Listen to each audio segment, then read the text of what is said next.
Hello again, it's Wednesday, and welcome back to Recall Knowledge presents Outlaws of Alkenstar, a show where Pathfinder enthusiasts play through your favorite adventure paths. I'm your GM, Steve, and I'm joined by Ricardo, Richard, Ninna, and Tommy. Go ahead, everyone, and say, howdy, Outlaws! Wait, is this a time loop? I could have sworn we had this Outlaws. conversation already. Howdy, cowboys. Because I'm an outlaw. Yeah, this is the intro. So nice. We had to do it twice. Thank you, Lynx, for getting us out of our time loop. And everyone joining us for the first time or the second time if you were here for the first intro, welcome. And anyone else who's been with us before, welcome back. It's good to have you with us again.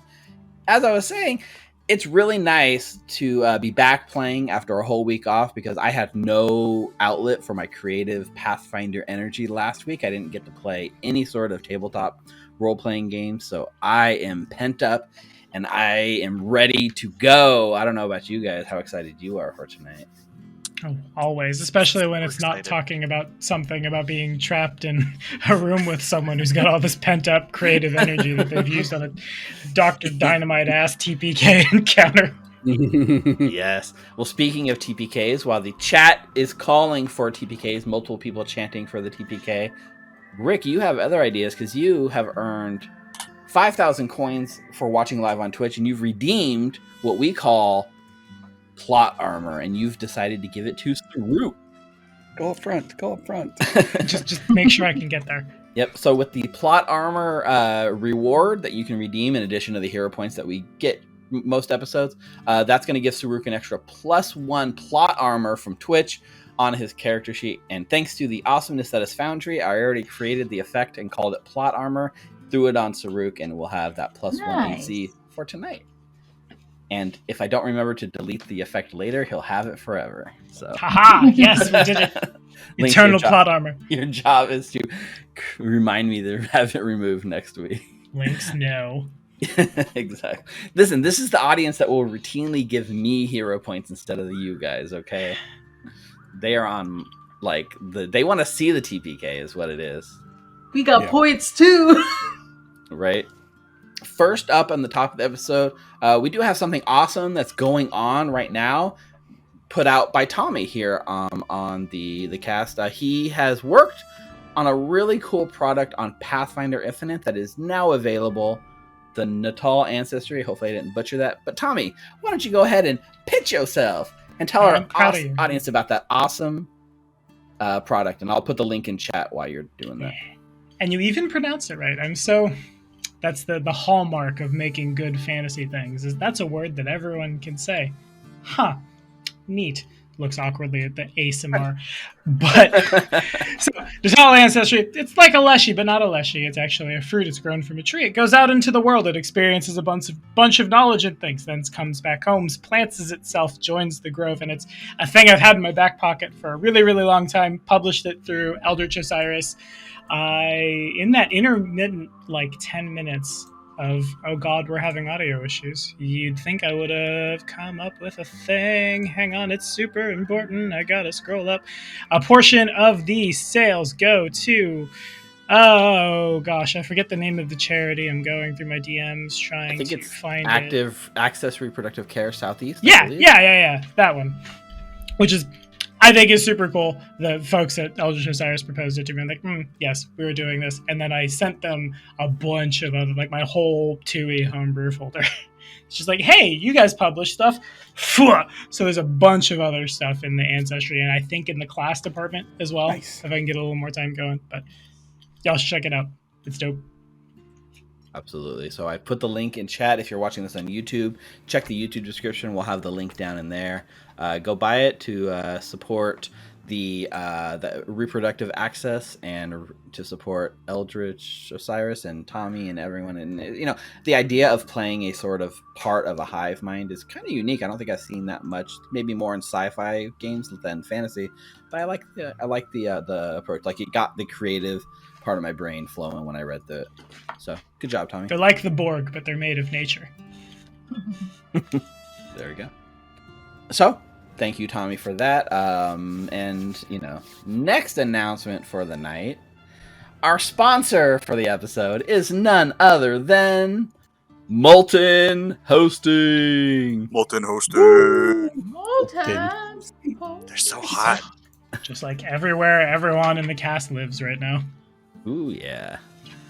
Now, as is tradition when Molten Hosting sponsors a show, we get to delve into a twisted world that I've created called the Moltenverse. There's that pent-up creative That- energy we were talking about. We escaped this madness. No. How else am I supposed to get in my weekly horse noises practice? Did you spend your whole week off practicing horse noises? I did. I went and hung out with my family, and we just sat in my father's living room, and we made horse noises at each other. God. And it's not weird. It's totally fine. It's I normal. don't live in the Twilight Zone. So, we now return to our Moltenverse serial. When we last left off, the Molten Cowboy and Calamity Jane were being chased by a pack of gnolls through the Mana Waste, and decided to head straight into the incoming Mana Storm. What dangers will they face within the unpredictable magics? Let's find out. Oh, this storm's blowing sand into my eyes. It gets everywhere. What does that taste? They say that the mana storm tastes exactly like your worst fears. Whatever that means. Ugh. I don't know, Jane. I taste Axe body spray, corn nuts, and Mountain Dew. That's exactly the taste of loneliness, I reckon. Horse noises. Ugh, I taste 3-day-old pizza left on the counter with a tinge of flat cola. And that sure sounds like abandonment to me. Show off. Mine just tastes like seafood. I don't see it a big deal. Casanova, do you have a fear of the ocean? What? No, why would I? It's just a near endless void of unexplored wasteland, with hidden creatures beneath the surface looking to pull you down into the darkness where you will slowly have the air squeezed out of your lungs, the burning inside you growing as you are helpless to do anything but reflect upon the bad life decisions you ever made, knowing you deserve this, that the darkness all around you and the fiery pain within is a fitting end for all the potential you squandered riding around in the desert with a bounty hunter, instead of going to the local community college like your mother wanted you to. What? You doing okay over there, Casanova? I said I wasn't scared of that. Ooh, shrimp. We might need to unpack all of that later, buddy. When we're safely through the storm. Ugh. Oh, shit. What about you, Jane? You all right over there? You hanging fire? What are you tasting? Oh, well, Johnny, Whatever it is, I won't judge you. Maybe. well, Johnny, all I'm tasting is the crushing despair of self-hosting Foundry VTT, that bitterness of players unable to connect to your game. The bland taste of not having automated backups, the sour taste of stress when you just want to get to the desert. When you just want to get dessert. God damn it, Nina. Well, Sugarfoot, there's an easy solution for this. Just switch to moltenhosting.com. Their easy setup will allow you to transfer your game to their cloud service within minutes, and you never have to worry about port forwarding again. And all you'll be left with is that sweet, sweet apple pie of playing your games. That's true, Johnny, but there's something I haven't been telling you. Oh no, look out! Oh, that was close. Horse noises. The lightning is leaving glass fragments in the sand. If we get hit by one of those, it's gonna give us a good lambasting. Quit being owl-headed and get us out of here. It's too late. The lightning's everywhere.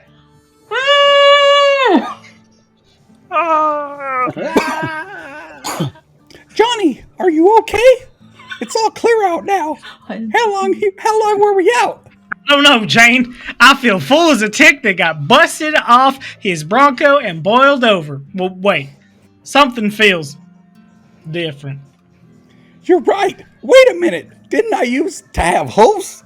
Why do I feel like I have two brains in one head? Oh no. Oh no. Does that mean what I think it means? Did we somehow scramble up our brains? It's like I can't tell where Jane starts and I begin. Oh, Casanova. Jane. Oh, damn it. Are you okay? Molten Cowboy, Jane? Wake up! Horse noises. So glad you guys practice your horse noises. I'm proud of you. Oh no, it appears as if the Mana Storm has some unintended consequences for our group. The Molten Cowboy and Calamity Jane have been mixed up with their horses. Will they find a way to unscramble their brains? Are Johnny and Jane now horses for the rest of their lives? Will Casanova finally be able to swim in the ocean without fear? Will the meta logistics of switching actors into new characters without any logical reasoning ever be explained? Find out next time Molten Hosting sponsors our show. Woo! Horse Thank you, moaning. Molten Hosting. Freaky Friday. You love to see it. Groaning, not moaning. Horse groaning. No. You know what? Oh God. No. I'm not judging. If you want to horse moan, you can horse It's moan. cursed. Horse mode. Cut that out. No, we're But not. it'll last in our minds forever. Thank you, Ever on. Molten Hosting, for providing tonight's sponsorship. They are the service that we use here on the show. We highly recommend it. Head on over to moltenhosting.com to sign up for a new account, and make sure to use the referral code RecallKnowledge. It's One one word. word. That's right, it is at checkout, and you can get your entire first month of hosting for free. Horse moaning. God. Oh no. All right, you know what? Everyone loosened up and shake all that rust off of the 1 week off, because I think that does it for announcements, guys. Let's go. Let's go. Let's do this. Let's go to Dr. Gattabee's house. Let's go. Dr. Dynamite's house. Rick, you know what I think we need in this moment? I know exactly what we need. I think. Are we ready? Let's hit it.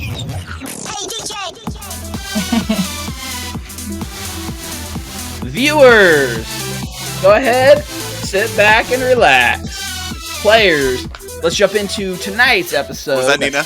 Episode 11 Yeah. Was that You know that's that. Horse dancing. of Outlaws of Alkenstar as we continue playing Punks in a Powderkeg. My written strange by husband. Vanessa Hoskins. Let's go!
And we are back. So, when we rejoin our outlaws, we find ourselves back in the city of Alkenstar. It's been 2 weeks, so I thought I would give a short recap of everything we've been. It's also been, 10 episodes behind us. That's a lot of gameplay, right? So, our outlaws find themselves on the doorstep of one Vashon Gattlebee, a famous inventor who infamously recently invented a new explosive called pyronite. And when his demonstration blew the doors off, literally the venue hall that he was speaking at, he fell into despair at his failure. But the curious and the entrepreneurs in the audience decided this was the future. This was an opportunity that has presented itself, and they wanted nothing more than to get their hands onto that formula. Now, in the months that have passed, our outlaws have found themselves in the employ of one Phoebe Dunsmith, who secretly, while being a contact in the underground, works for none other than Trietta Rosita, the Grand Duchess of Alkenstar, making our group something of a unwilling group of CIA operatives / outlaws / suicide squad.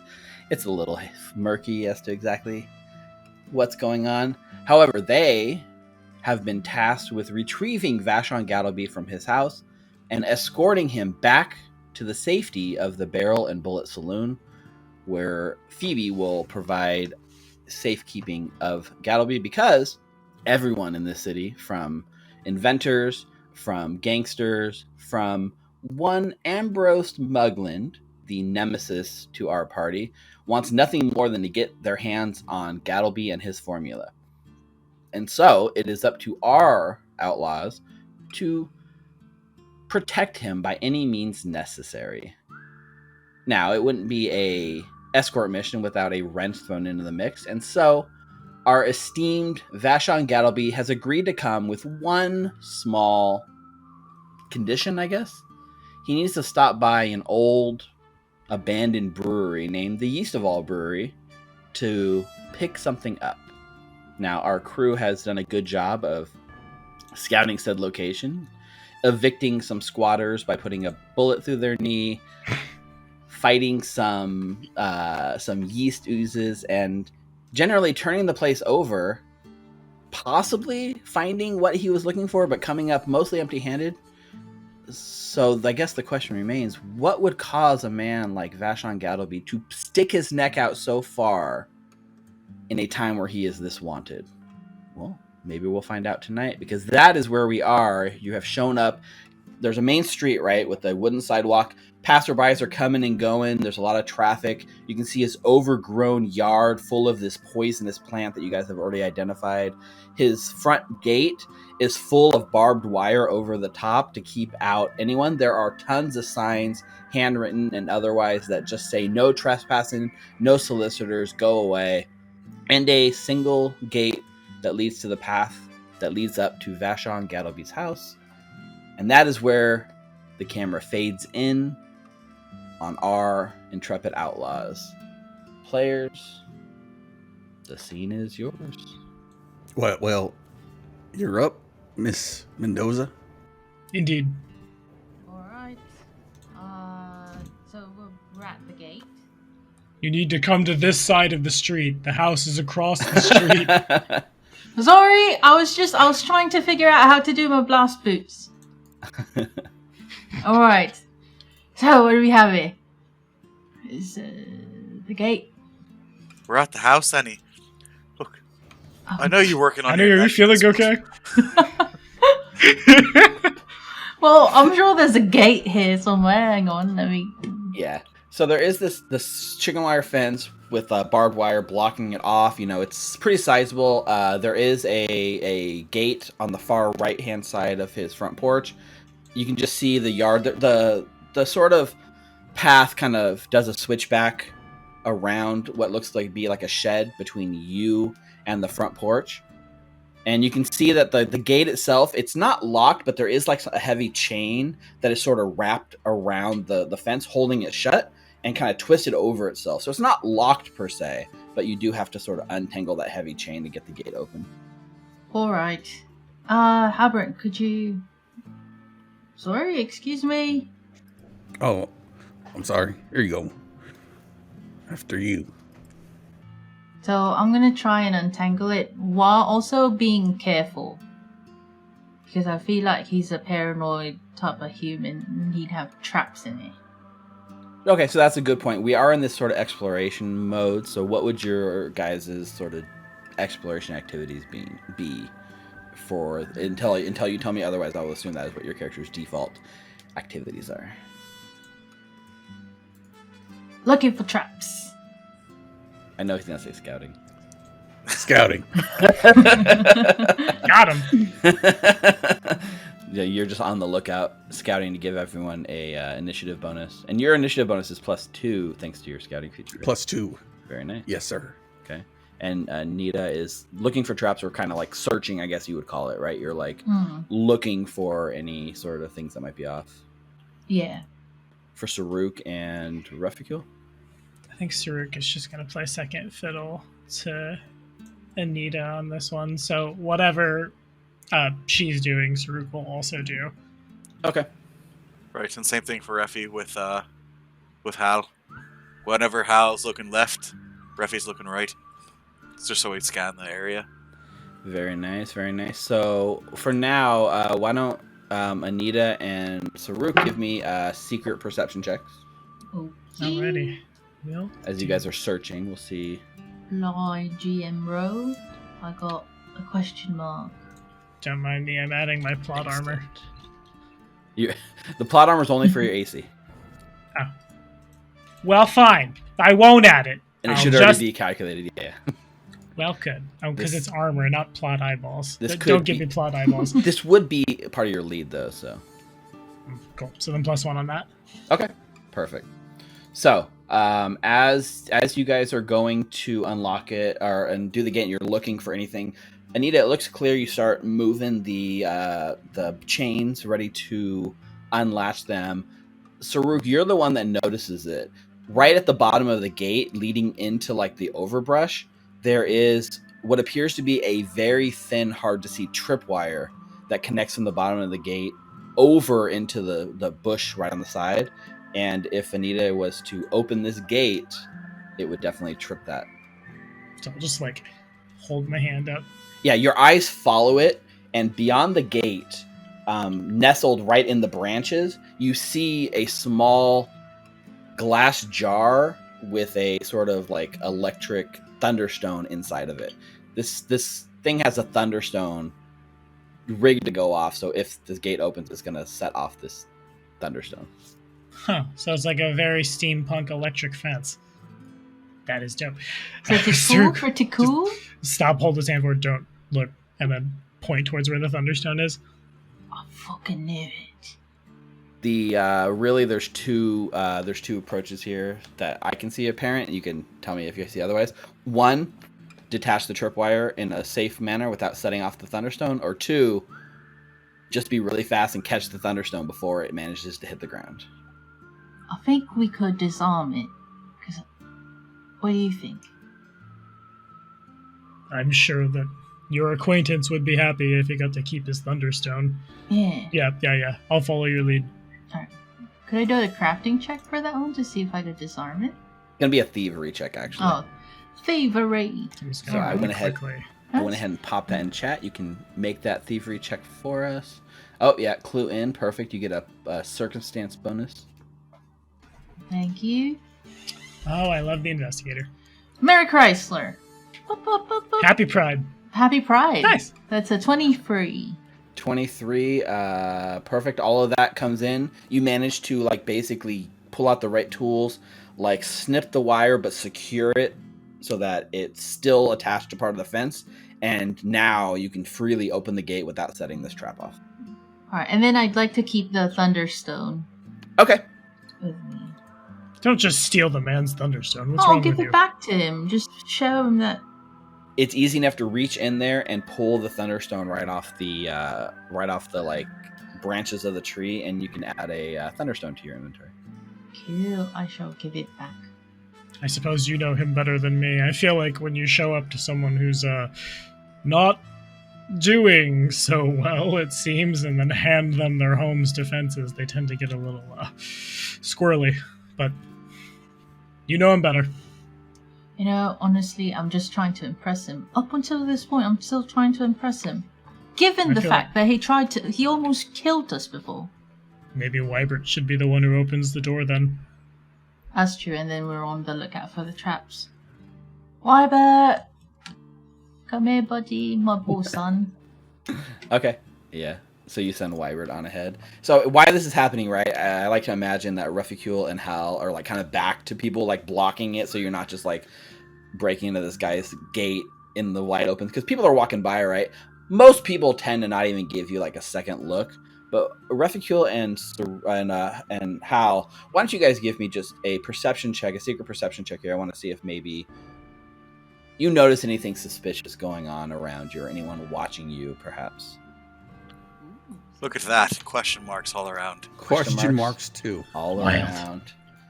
Hal, you get the all clear. You don't notice anything suspicious. Ruficule, for one split moment, you feel like out of the corner of your eye, you see a similar size and shape of like a small creature wearing a trench coat. The same sort of creature you saw here when you were scouting a few days ago. But even as you catch it and you look in the direction of it was, by the time the crowd sort of shifts, it's like gone in the wind. But you're pretty sure you might have seen something. Maybe you're just seeing things, but maybe, just maybe, it's the same person.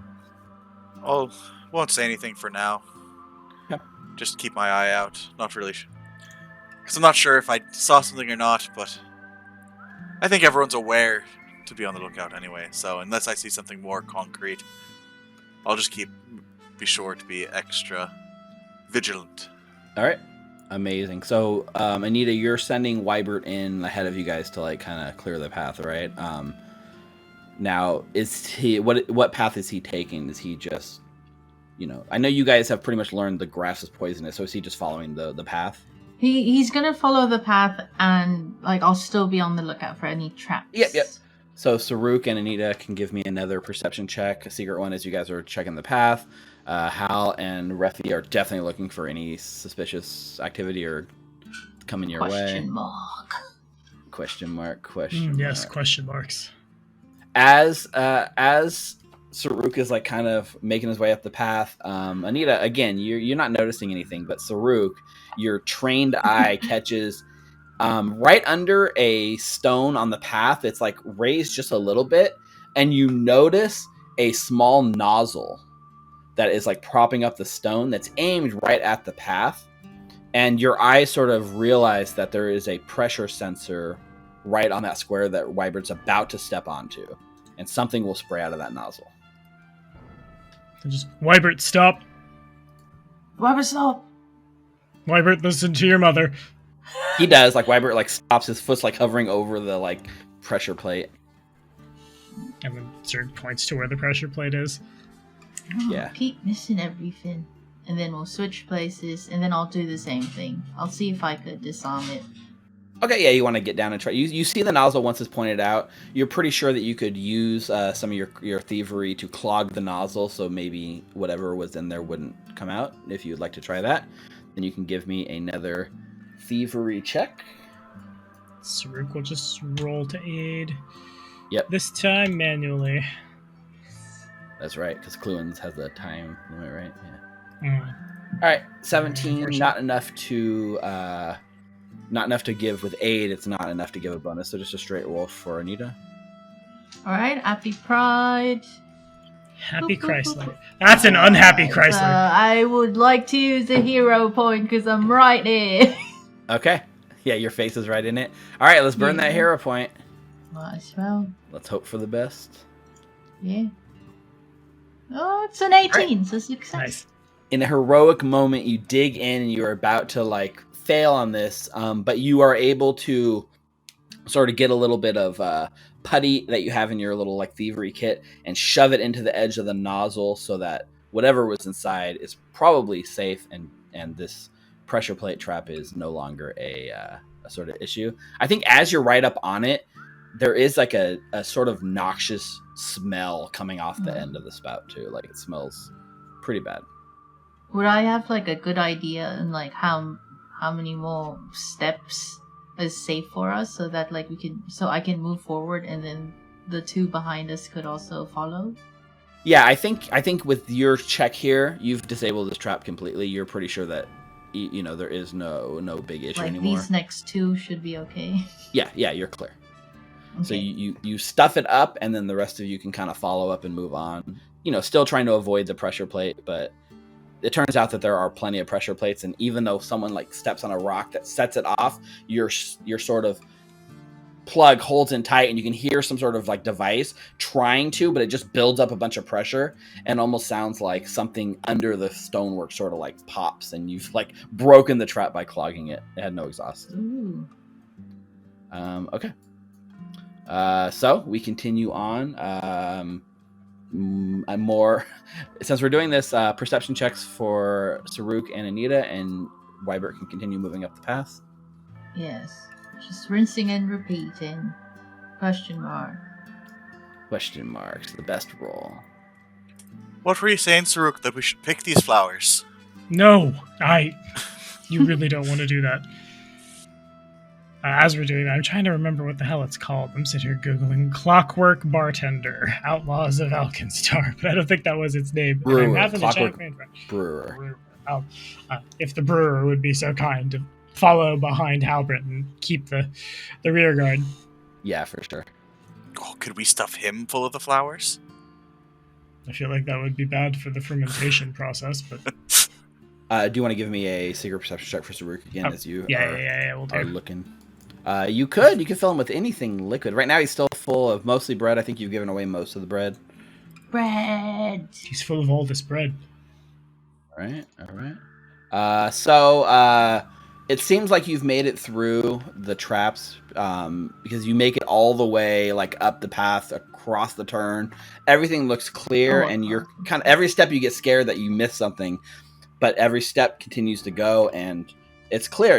Things are going good, and Wybert, is going. The rest of you guys are following behind until Wybert gets to like this corner here, and then something happens. Right on the ground, Wybert steps on something, and it sets off a pressure plate that nobody noticed. And then this jar shoots up in the air, and you can see a jar that is full of like a purple liquid, and right in the middle of that purple liquid is another small thunderstone. And as the jar shoots up in the air, the like thunderstone hits the side and explodes, and sends it's an exploding jar attack. It is a 10-foot radius, right? It's a 10-foot radius, and I think it's just gonna hit Wybert because the rest of you guys are falling, far enough back to not be right on him. So can Wybert please make a fortitude save? Wybert reflex. Oh, it says privately. You probably should never make Wybert sentient, because he will come back and murder us all for what we put him through. Yeah. 100%. 100%. We do a lot of I am his things, mother. So you did the die. reflex. Can you also do a fortitude as well? The one I put in chat right there. There's a reflex and a fortitude save as part of this. Okay. Fortitude. Nobody, a 13. And on the reflex save, you also got a 19, which is decent, but it still is not enough to pass this. So the glass jar explodes with the thunderstone. The shards hit Wybert, and he takes 3 piercing damage. Okay. He also takes 2 sonic damage. So total of 5 damage for Wybert, and he's actually deafened for 1 round. From Wybert's perspective, all he hears is a high-pitched squealing noise as it scrambles his sensors, and the whole world is drowned out for him. So he's deafened for just a second, and now he's covered from head to toe in this purple dye. And he turns around and looks at you, and this poor Wybert is now stained with purple dye. He technically takes a -1 circumstance penalty to all charisma-based skill checks. On charisma-based skill checks? Okay. Until you can either repaint him or clean it off. He's purple now? He's purple, yeah. Oh, buddy. Okay. or you can make a disguise check with a kit. Luckily, it wasn't too deadly, but this is the first thing. So this is loud, right? Explodes. There's a huge noise. It echoes. A bunch of eyes turn from the street and look in your direction. Wybert's covered in purple dye. And on like the sort of like there's a little loudspeaker, like megaphone mounted on top of his house, and you just hear, "No solicitors, go away." You got to do the Professor. Yeah. Anita, how do you think he feels about very old friends? You know what? I'm not sure, but I hope that he's all right with it. Professor Gattlebee. We're not the Sackville Bagginses, I swear. You're yelling through, and you can hear kind of from here.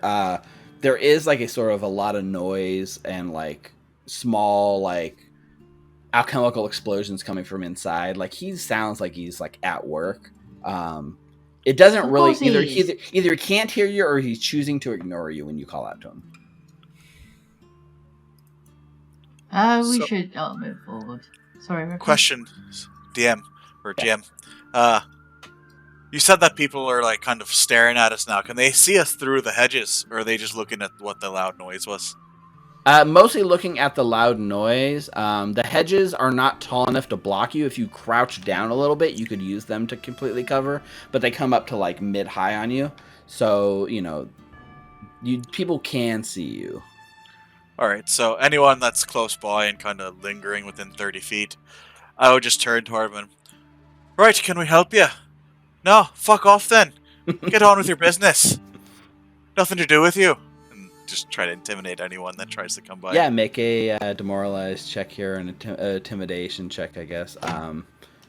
So I think we'll see what your roll says, but assuming you don't completely botch this, 16, reasonable. Most people seem to have been like looking out of like curiosity more than sticking their nose in other people's business. Most people around these parts know to keep their head down and not. You know, don't stick your neck out. Except for like one guy who, like, as he's walking by, just looks at you and just gives you like the double fingers. But right, continues walking. Yeah, continues walking. But most people, after you say that, you can see most people are like intentionally refusing to look in your direction and not making eye contact. And you do have like the wire, the chicken fence, the bushes. It's really hard to make an accurate ID on you here, but people are aware that you're at least generally in the yard. So yeah, you can pour Wybert, continue moving on, you know, still dyed in purple. I wonder, I think I can dye his token, right? I thought you were going to paint him red, Annie.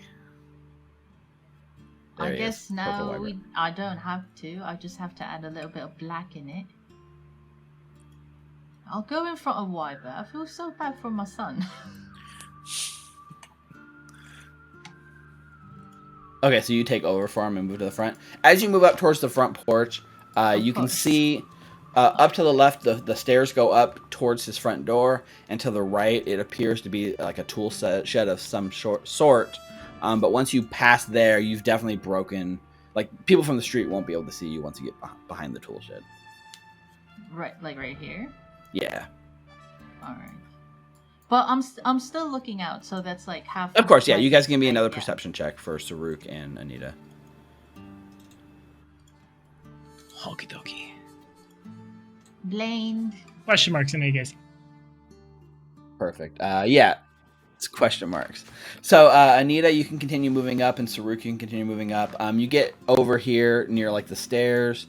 Looking up, there's like a pair of windows that lead in that are completely boarded up, and then the front door is like right up on the porch, as well as the locked tool shed just south of you guys. Saruk, as Anita starts like making her way up the staircase, you do notice there is another trap that she has missed again. You've caught everyone that's been caught so far.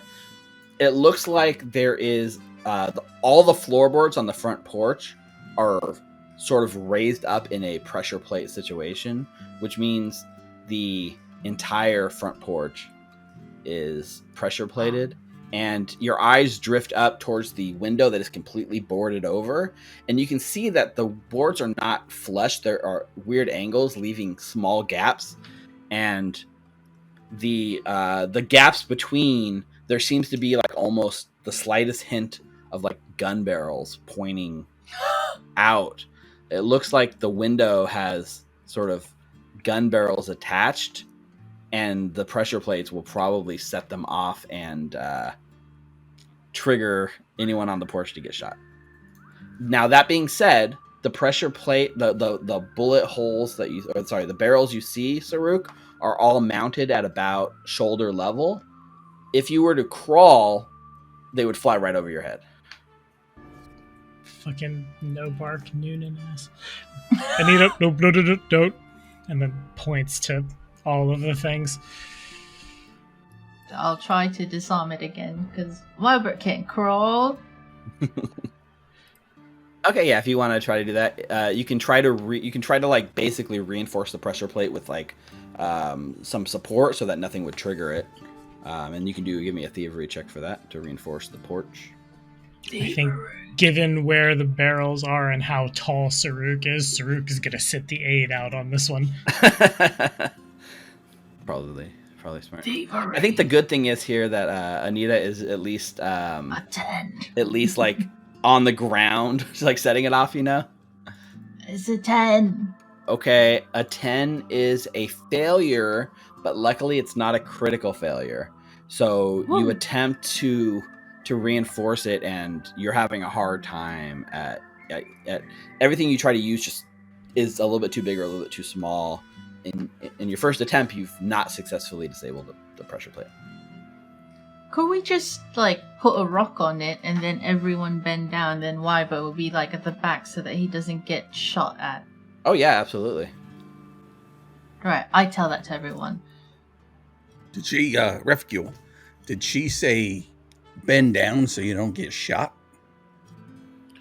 Just sit down, like, crawl, get on all fours. I thought you said bend down and get a shot. You still got that whiskey, right? I mean, I traded. I actually didn't bring any of the bigger bottles with me. I've got. All right. But he had that little bomb go off with the glass, and now it's going to start his machine gun shooting at us. And don't you think people will, like, come around and hear more of that stuff? Like, Refugule, maybe you can, like, help her out. I could try. One other problem, Anita, as you're looking for a rock to kind of weigh the porch down to trigger the pressure plate, there are rocks kind of off the path, but they're all surrounded by that poison. No, they're surrounded by that poisonous plant, like, all over. So you can reach into the, like, poisonous things and try to carefully extract a rock from them without exposing yourself to the poisonous plants, or you have to come up with something else heavy on your person that could do it. Alright, so I'm gonna take off one of my shoes, and then I'll stuff it with my money. Yeah, it's a blast boot, and then I'll stuff it with a little bit of money. Okay. And then I'll put it on the pressure plate. So as you're getting your boot off and stuffing with money, that's fine. A Refugule is pushing past to try to disable it in the meantime, right? Oh! Excuse me. Saruk is Pardon just me. gonna Oops. duck down, raise his shield.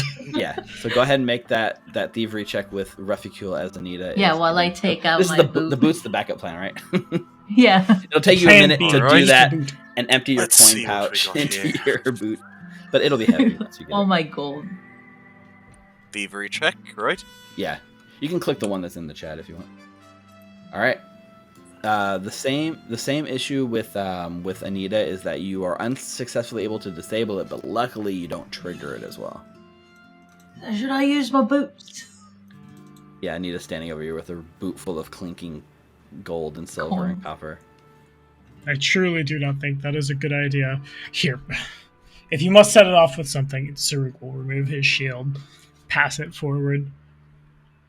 Oh shit! I'm not strong enough for this, Saruk! But I'll try. I chuck it. No, I don't chuck it, but like I'll bring it down on the pressure. No, she can't. Okay. So you like, I'm assuming that Refugule backs away at that point when they're going to put the shield. The shield comes out, hits the porch, and then immediately the whole porch goes down and clicks, and you back out of the way, and the porch starts firing, but as you like kind of duck down and cover your ears expecting to get blasted by bullets, you see kind of going across the porch out the window and like kind of bouncing off the tool shed, round after round of what looks to be like a wooden bullet, like a round carved wooden pellet bullet fires out and just like dents the wood and like hits the ground. It's very loud. It makes a ton of noise, but at least it doesn't look like he was arming his defenses with actual lead bullets. It's just wooden carved balls. They would deal some damage. And this thing fires. It starts firing, right? And it continues firing for what feels like a comically long time. Just like boom, boom, boom, like multiple shots ringing out. You hear Gattlebee from inside the house just kind of like, can you just come back another time? Oh. And is he shooting wooden balls at us? Yes! It's relatively common where I come from. And a full minute passes before this thing like runs out of ammo, and you can still hear it whirring and clicking from inside. It's run out of ammunition. Bloody hell! It shot like 100 rounds at you guys. Oh. And Well, now it the whole sounds floor safe now. just littered with these wooden round balls. Honestly, I'd expect him to be brass refuel, but that's just me. Right, you think that someone who created an explosive that blew up half the college would have some brass balls, but apparently they're just made of wood. There was a part of me that was expecting this whole place to go up in flames, but I will count my blessings. Sir, easier shield. Thank you. Yep. Sir takes his shield back. Yep. And now you're all the way to the front door, and it seems like you've gotten all the traps ? Covered. I mean, at least your instinct was right. It was definitely heavily trapped, Anita. Still looking out. I don't trust them. For sure, you can give me another secret perception check, and with Saruk too, if you don't trust. Better.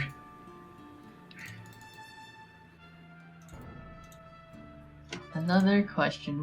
Hopefully, I find something. But if not, it's pretty par for the course of her ADHD. Yep, you both are looking you're so paranoid at this point. Every single crack, every single board could be something. You're checking the door frame, the ceiling, just paranoid looking around for whatever could possibly be. But neither one of you noticed anything more in the immediate vicinity, like dangerous. And Anita, you're able to move right up to the front door. I'll go say hello. Professor Gattlebee! Bloody hell! You just hear him inside, like, oh God. You hear like he knocks something over and a glass like shatters, and there's like a small explosion that kind of rings out from inside his house, and you just hear like heavy footsteps kind of coming across the house your way, and just by the way he's walking, you can tell they're angry. Professor Gattlebee, it's Anita! If you don't open this door, I'm gonna open it myself. Anita, who? I don't need anything. What? Oh. Phoebe sent us. Phoebe? We hate to pick you up. Is it that day? Is it already that day? No. And you hear like click, click, slide. He's unlocking like 12 locks on the inside of his door. And the door opens, and there, standing inside the house in front of you, is Gattlebee. So this, everyone, is Vashon Gattlebee. Oh, look at him. When you've seen him most of the time, Anita, he was in a lot of his professor's clothing and dressed up a bit, but he is definitely in like heavy working mode. Goggles on, burnt face, tons of like smudges and stains, with a cigarette sort of like leaning out, like half burnt, leaning out his lip as just the smoke kind of hangs over him, and you can just see like a haze of smoke like in his house. And he like pulls the cigarette out and he's like, "Oh, Anita, is that you?" Yes, I guess it's safe to say that there's no fire not in here because you're just smoking a cigarette. You see like what looks to be almost like a stick of some kind of dynamite thing sticking out of his pocket as he continues smoking. Well, get in here, come on. Oh, there's a lot of you. He steps aside and like invites you all into his like house. Come in. Oh, this is Wybert, by the way, Professor. I don't think you saw him. And he's like, yes, Charm, pleased to meet you. And he like taps his head. He's like, oh right, sorry about that diatribe. It keeps away the solicitors most of the time. I pull out the Thunderstone and put it on the table as well. Oh right, thanks. He looks at it and like just slips it in his pocket. But yeah, he invites a lot of you into his house if you guys would like to come in, or are you just sending Anita in? No, we'll go in. I mean, hell, Reficule, she didn't even say, hey, here's my friends. She just said, look at Wyvern. Here's my robot. Yeah. As you kind of come in, like Anita and Saruk, you notice that this room is very like underutilized, and there's like dirt, chairs, cobwebs, and everything. From the door, like from the front door to like the back door into his office, there is a very well trodden path. Like Gattlebee, you can just tell like as you move through here, he doesn't use this room. He only uses this as like a way to pass through the room. He's definitely a man that spends his time in his laboratory, not in this sitting room, inviting guests in to sit. So as you kind of step into his Gattlebee's laboratory, you see giant shelves, parchment, half-filled beakers. There's lit Bunsen burners, pots of bubbling fluids, all kinds of alchemical like equipment everywhere, like hundreds and hundreds of gold's worth of alchemical equipment just lying about his room. Shelves are overflowing with books. There's glass containers spilling from crates everywhere. There's a terrible, like, pungent odor that's like soaked into the floorboards in this room. Gattlebee sits there in the middle of it, kind of stooped over, cigarette in his lip. It's kind of burning out. He's like, drops it to the floor, squishes it out, pulls a new one out, and starts lighting it. He kind of goes over to the cage, and you can see the cage doors open, and there's like a chameleon right there. And Gattlebee is like feeding his chameleon some pellets that he has. And he's like scratching his head, and he turns around like, oh, Bolts, I'm sorry that I kind of lost track of the day. Is it sure today's the day that Phoebe sent you? Yes, it is, and we actually don't have much time, so if you're prepared, which you look like you are, we should get going. Do you have everything on you? Well, not even a chance to catch up, Anita. I mean, I saw the papers. Did you really kill a guy? No, I didn't. I mean, that's what the paper said. I mean, do you really believe what all the papers said, Professor Gattlebee? Remember what the paper said about you? What did the paper say about me? Oh, goodness gracious. Professor, we're not the only ones trying to get you here. Get you out of here. I mean, can't we just... so nice to see you. Can't you just come back in like 3 days? I'm really, really close to a breakthrough here. No, we can't. We've already... Alright, so the first day, we've already waited 4 days for this one. And so giving you 3 more is really pushing it a little bit. I mean... Alright, if you want to go that fast, I do... Are you going to at least introduce me to your... He looks past you. Friends here? Oh, of course. Alright, so you've already met Wybert, next to Wybert with a hat. That's Halbrent. And then next to this bartending clockwork, there's Saruk. It's hard to miss him, he's really tall. And then Refi, move a little bit so he could see you. That's Reficule.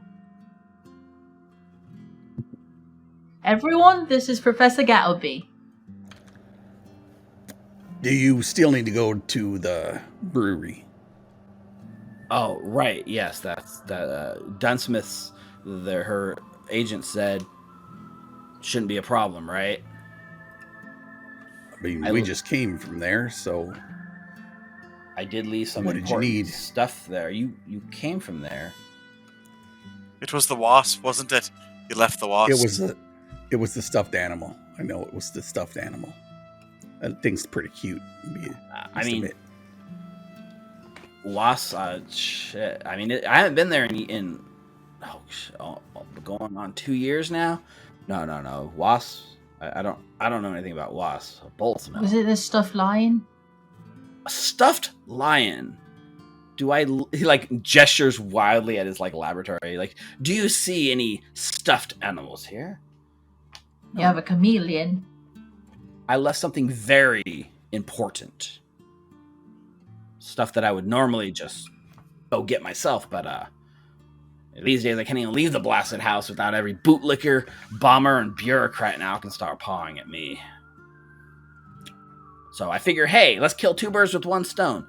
You guys take the heat, and I get what I need to get. Did we find anything else? We found. Oh, Annie's got some paper with like a recipe. Oh, like, I did. For making chicken or something. Maybe it's some of that alcohol. It was the booze, wasn't it? Listen, what I need to get is personal. It's personal stuff. I was told this wasn't going to be an issue. Besides, I already kind of told someone I'd be there. Tommy. Wait, you told someone that you'd be at the brewery. Oh, yeah. Wait, the adventurers? No. What? No. Don't worry about it. It'll be fine. You kids just wouldn't understand. Well, maybe you would. And he kind of like gives like a little nod to Hal.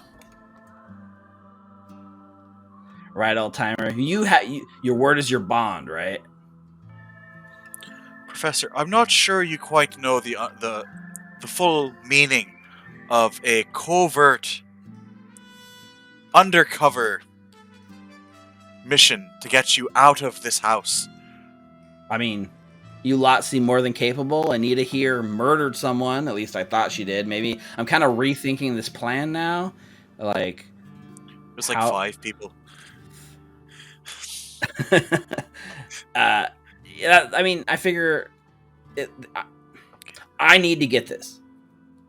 You promised you would take me, right? That's all that matters. It's settled. So Rick will just step forward. Anita, you know what he's looking for. Is it this paper? I assume. And then I show him the first draft of his Pyre Knight formula. Is it this one? You hold it up. He comes over and he's but like close to me. Yeah, he reaches for it and you pull it away from him. He's like, you can't ask me what is it? Well, I just don't want you to take it away from me. I'll just hold it. You can look at it. You got goggles on. Where did you get that? And he reaches for it and tries to like take it from you. Hey! He's like physically coming at you now, and Anita, like getting in your space and like trying to snatch it out of your hand. Wipert's gonna get in between us. Yeah, Refi will as well. Everybody just immediately. Yeah. I'm gonna step back and then Yeah, so everyone gets there, right? The tension goes up. He kind of backs off a little bit. But you can see that like just you having that is like very... It's like having a page out of his personal diary, man. And you just showed it to him. It's like... Is it this one? No, it's not that. Whatever. That's gotta be... old. No, tell you what. You go ahead and build that, sweetie, and we'll see how good it goes for you. Alright. You know, the reason we're asking is because it's safer for us to just get you from me and then just bring you back at the, what you call it? That place with Phoebe. Yeah, the bar. The safe house. Not gonna work. She won't give it to anyone but me. And he drops the cigarette on the floor and squishes it out. Refikil just looks over towards Hal and just mouths, "Sweetie."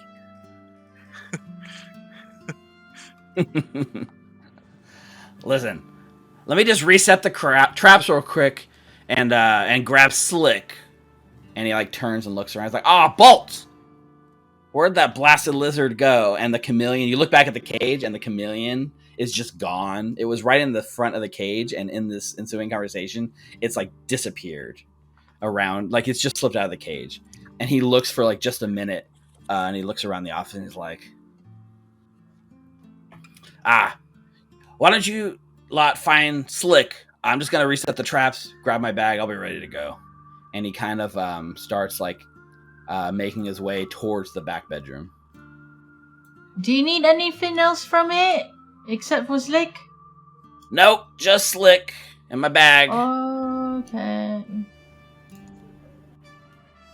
So, you just want Slick, not Slick's tail. Oh, he's a lizard. He like literally stops in his tracks and looks back at you, and like just like a huge plume of smoke comes out of his mouth. What? You just need the front part Just find the damn lizard. of Slick. He's a chameleon, as a matter of fact. And the door opens, and Tastes the same. as he does, right, back in the laboratory, you're looking around. Everyone's eyes goes to where the chameleon might be. You're immediately drawn to the sound of breaking glass and shattering wood, because over on the I'm gonna move you for a second. How? Over on the bench where his laboratory is, you immediately see what appears to be a chameleon that is growing to the size of a horse. And Slick the chameleon kind of stumbles off the breaking the thing, his tail thrashing wildly, sending glass everywhere, spilling chemicals. A giant tail goes right over your head, Hal. The tail you were just mentioning, right? You duck under it. A horse-sized chameleon is now thrashing wildly about the middle of this place in like panic. And Gattlebee is just like, his head comes back in the doorway and he's like, "Oh, bolts! Slick's gotten into the growth serum again. You guys see the shrink potion anywhere? Oh, never mind what I'm asking you for. Just take care of this." And like closes the door to his bedroom. You know, he actually warms up to you, kind of. This is your favorite professor, honey. Yes, he's really smart, Revy. He's just, hard to Bit of an stomach ass. sometimes. Yeah. So Oh as shit! yeah, the chameleon. So it doesn't look aggressive, but it looks panicked, and in its panic, it is just thrashing wildly and is a danger to you just by virtue of being a panicked animal in this crowded, enclosed space. And as that sort of kind of comes to a head, that's when we're going to fade to our break for the night. I gotta pee so Mhm. bad. But poor Slick. Chameleon horse noises. Yeah, good timing on the horse noises. It was. While we're at break, make sure to take the time to support us here at Recall Knowledge. You can head on over to twitch.tv/Recall Knowledge to follow us there. You can head on over to youtube.com/Recall Knowledge and subscribe there. If you're on Twitch, Amazon Prime subscriptions are great. You can subscribe down below, or any other subscription you want to send our way, we'll take it. And don't forget to check out our Patreon, patreon.com/Recall Knowledge. And this week, today, I actually put up some maps for Outlaws of Alkenstar. It is a map remake for a map in the show. We haven't gotten to it yet, so I won't harp on it too much. But if you're a GM, you probably know what map it is. It's the most troubling map in the entire adventure path, and it's called Bottleneck Bridge. So it's an alternate map for Bottleneck Bridge that you can feel free to use. Go check it out. It's the top post, and it's free to everyone. Just go grab it off our Patreon. Otherwise, we're going to be back in 10 minutes with more Outlaws of Alkenstar. So don't go anywhere. We will be back dealing with chameleon craziness. Chameleon craziness. Horse moaning. Oh my no, God. What a way to go out. And we are back talking about the finer points of butchering up a chameleon. Welcome back. So when we last left off, you guys were in Gattlebee's laboratory. His pet chameleon, a 6-legged chameleon named Slick, has gotten into his growth serum and started knocking over everything in his lab. And that has led to Gattlebee exiting the situation and telling you guys to deal with it. Let's see, what was it he said? He said the last thing Gattlebee said was, Look for a shrinking potion. You see the shrink potion anywhere. Never mind what I'm asking you for. You take care of it, and he left. So there is a shrink potion somewhere in his laboratory that can be used to deal with this problem. Halbrand is staring at the tail of this chameleon. Licking your lips. It's a big old lizard tail. Yum, yum. It's a buffet. But in the meantime, let's go ahead and roll initiative. And also, you guys can add +2 thanks to Hal's scouting. What? Even in this moment of waiting for something to happen, you somehow were ready for this and got everyone ready for this specific situation. So, but my 10 steps always gives me a look +2 at that. anyway. Natural 20 for 23. Hal. Oh, You rolled it secret, but I will reveal it because you did roll a Crits in the chat. Crits in the chat. Let's go. Crits in the chair. I will roll for the chameleon. It gets a 21. Slick's art is terrifying. My god. I know. Nice shots Trigger again. warning for those who are afraid of. Let's see if I can pull up the full art for. It's the ridges Those always make tokens him look look dope. angry, you know? Oh boy. Mhm. He's got That's a sideways massive hands like tail. a damn claw machine. He's got 2 back legs, 2 pairs of back legs and 1 pair of front legs, and then he's so big he's just knocking over bottles. Ooh, look at that! Ooh, Another natural natural 20. 20. Yes, good. The plot armor comes through, but Crits in the chat. yeah, for sure. Crits in chat for that. We are going into combat, so yeah, we're starting. So, Saruk, the situation's getting out of hand. This chameleon, again, it's not aggressive. It's not like trying to hurt you guys, but in its panic state, its tail's flying around. Things are the laboratory. The bottles he's knocking over are sort of exploding.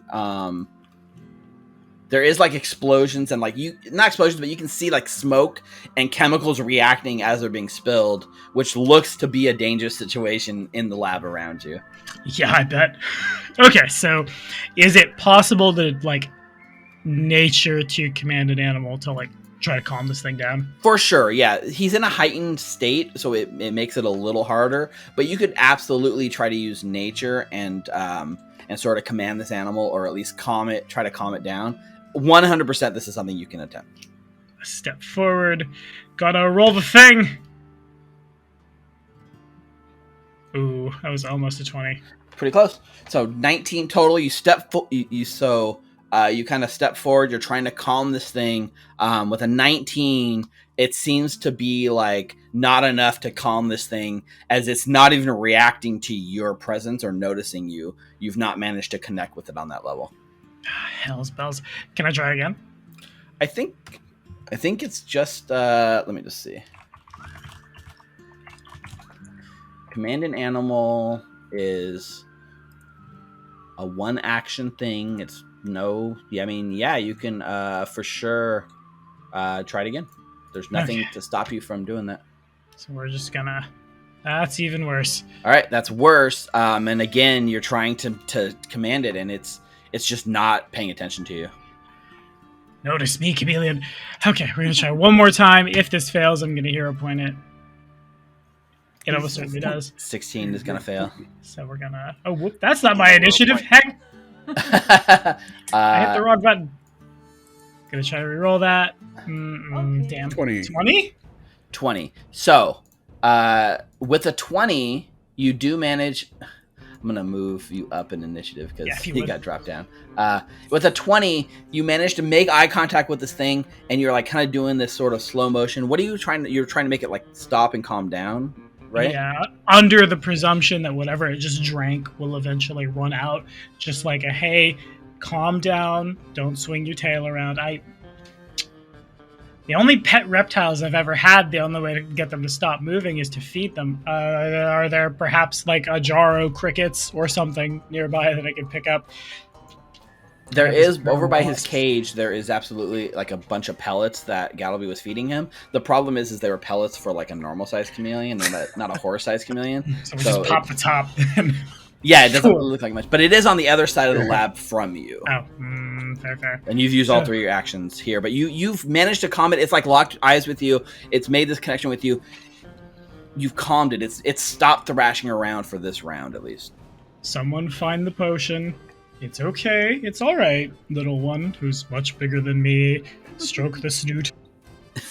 And that brings us to Hal's turn. I would like to look in this area near where he is standing to see if he can find some kind of thing that says growth potion, shrink potion. Which one do you want? The growth potion or the shrink potion? You want to grow yourself? Because we can do that. You can hear Gattlebee like mumbling from the door. He's like, it's a greenish, yellow, blue, kind of bubbly, I guess. I don't know.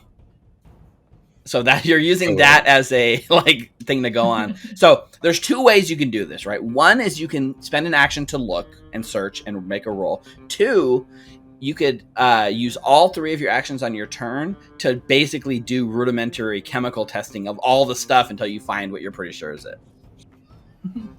Yeah, that perception, is not right? My perception is my go-to. Let For me take a look. Sure. All right. Let's see what happens. Where is that damn potion? 22.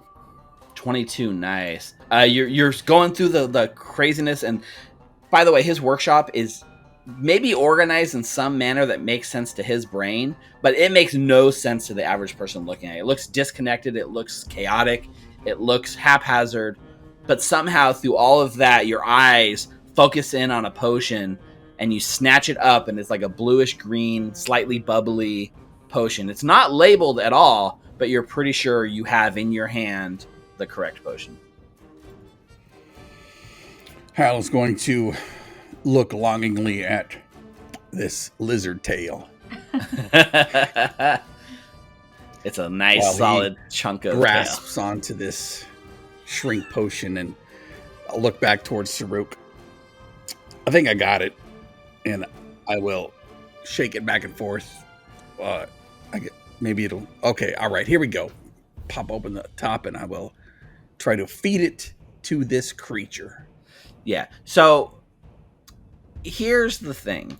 Even though this thing is calmed, it still isn't like trained, and it's not used to feeding this. So luckily you're not throwing it at a thrashing chameleon, like trying to go crazy, but you are like approaching it and trying to like basically pour it into its mouth, right? So normally this would be either an acrobatics or an athletics check to sort of wrestle it in there. This case is calm. So if you would have liked to do it as a nature check, I will 100% allow that. Come on. Nature? Alfred. Nature to you can do it nature, or you can do it acrobatics and athletics. You want to like wrestle him and force it in, or like slip it in quickly. Those are both choices. If you would choose to do it calmly, then we'll do it as a nature check. Kobe. Definitely not nature. Okay. I do not know how to wrestle these. I don't know how to like feed these things. I usually just wrestle them and take their tails. So I'm going to quickly grab him around the scruff of his neck. And if you can come up with any other creative solutions, I'm all for it. But for sure, you can make an athletics check. Strictly speaking, there is a faster rate of absorption in another route of infection. Where are you shoving this potion? Just saying. Oh, it was a natural 20 for a second. Hero point. Let's hero point it. Hero point. 23. Nice. 23. And like that, without any issue, you manage to get the potion, find it, put it into the creature's mouth, pour it in. You can see, like, around its mouth, it starts quivering. It's going to take a minute or so for this thing to kick in, but you've got the potion, like a moment or two for it to kick in. You've got the potion in its mouth. You fed it. Assuming it's the right potion, we're all good. Yeah. Right after that, it becomes... Well, I guess technically it's Anita's turn. Anita, what would you like to do? I would... In case it's not the right potion, I'm gonna look for a shrink potion on my side as well, in case. Just give me in a case. perception check. I'm gonna use all 3 actions. Oh, you're gonna do... Okay, so give me a crafting check. Oh, okay. It's a lower DC and it's a crafting check if you're gonna do Let's the go, let's go. methodical crafting route. Let's go. 21. Yeah, 21. You come up with a potion that's bluish green, little yellow and bubbly. You're pretty sure you found another shrink potion on this side of the lab. That's it for my turn. That is true. That is all 3 of your turns. You turn around, like looking at the thing, ready to go in case this one doesn't work. The lizard on its turn, it thrashes just a little bit, and then you watch as like how you're like licking your lips, looking at that giant tail, and it shrinks into its butt. The hands, the arms, it starts shrinking. The whole creature just curls up into itself and turns into a chameleon that's like hovering, like 5 feet off the floor, and begins descending onto the floor. And you put your hand out and catch the little chameleon, and it lands right in the palm of your hand. Much less harmful in this state. Okay. Alrighty. That was the tiny chameleon. Anita, right behind you at this point, some of the chemicals that have been like spilled onto the thing explode in an explosion. A burst of energy on this side of the lab. I need you to make an explosive catalyst. I need you to make a basic reflex save. Oh my gosh. That is a 12. Okay, that is a failure. You take Sweet. 2d6. I'm gonna roll a d6 real quick. This is slashing damage, so it ends up being like shards of glass slash across you, 5 points of damage. But as this thing shrinks down into its normal size, and as the chemicals sort of like fizzle out, they stabilize. That's it. There's no other. You've dealt with the situation in a very relatively peaceful manner in one quick round. Wow! Congratulations, you guys. So as the lizard shrinks down and Hal catches it, just on the other side you see Refi just pointing his gun at you. Were we not supposed to shoot it?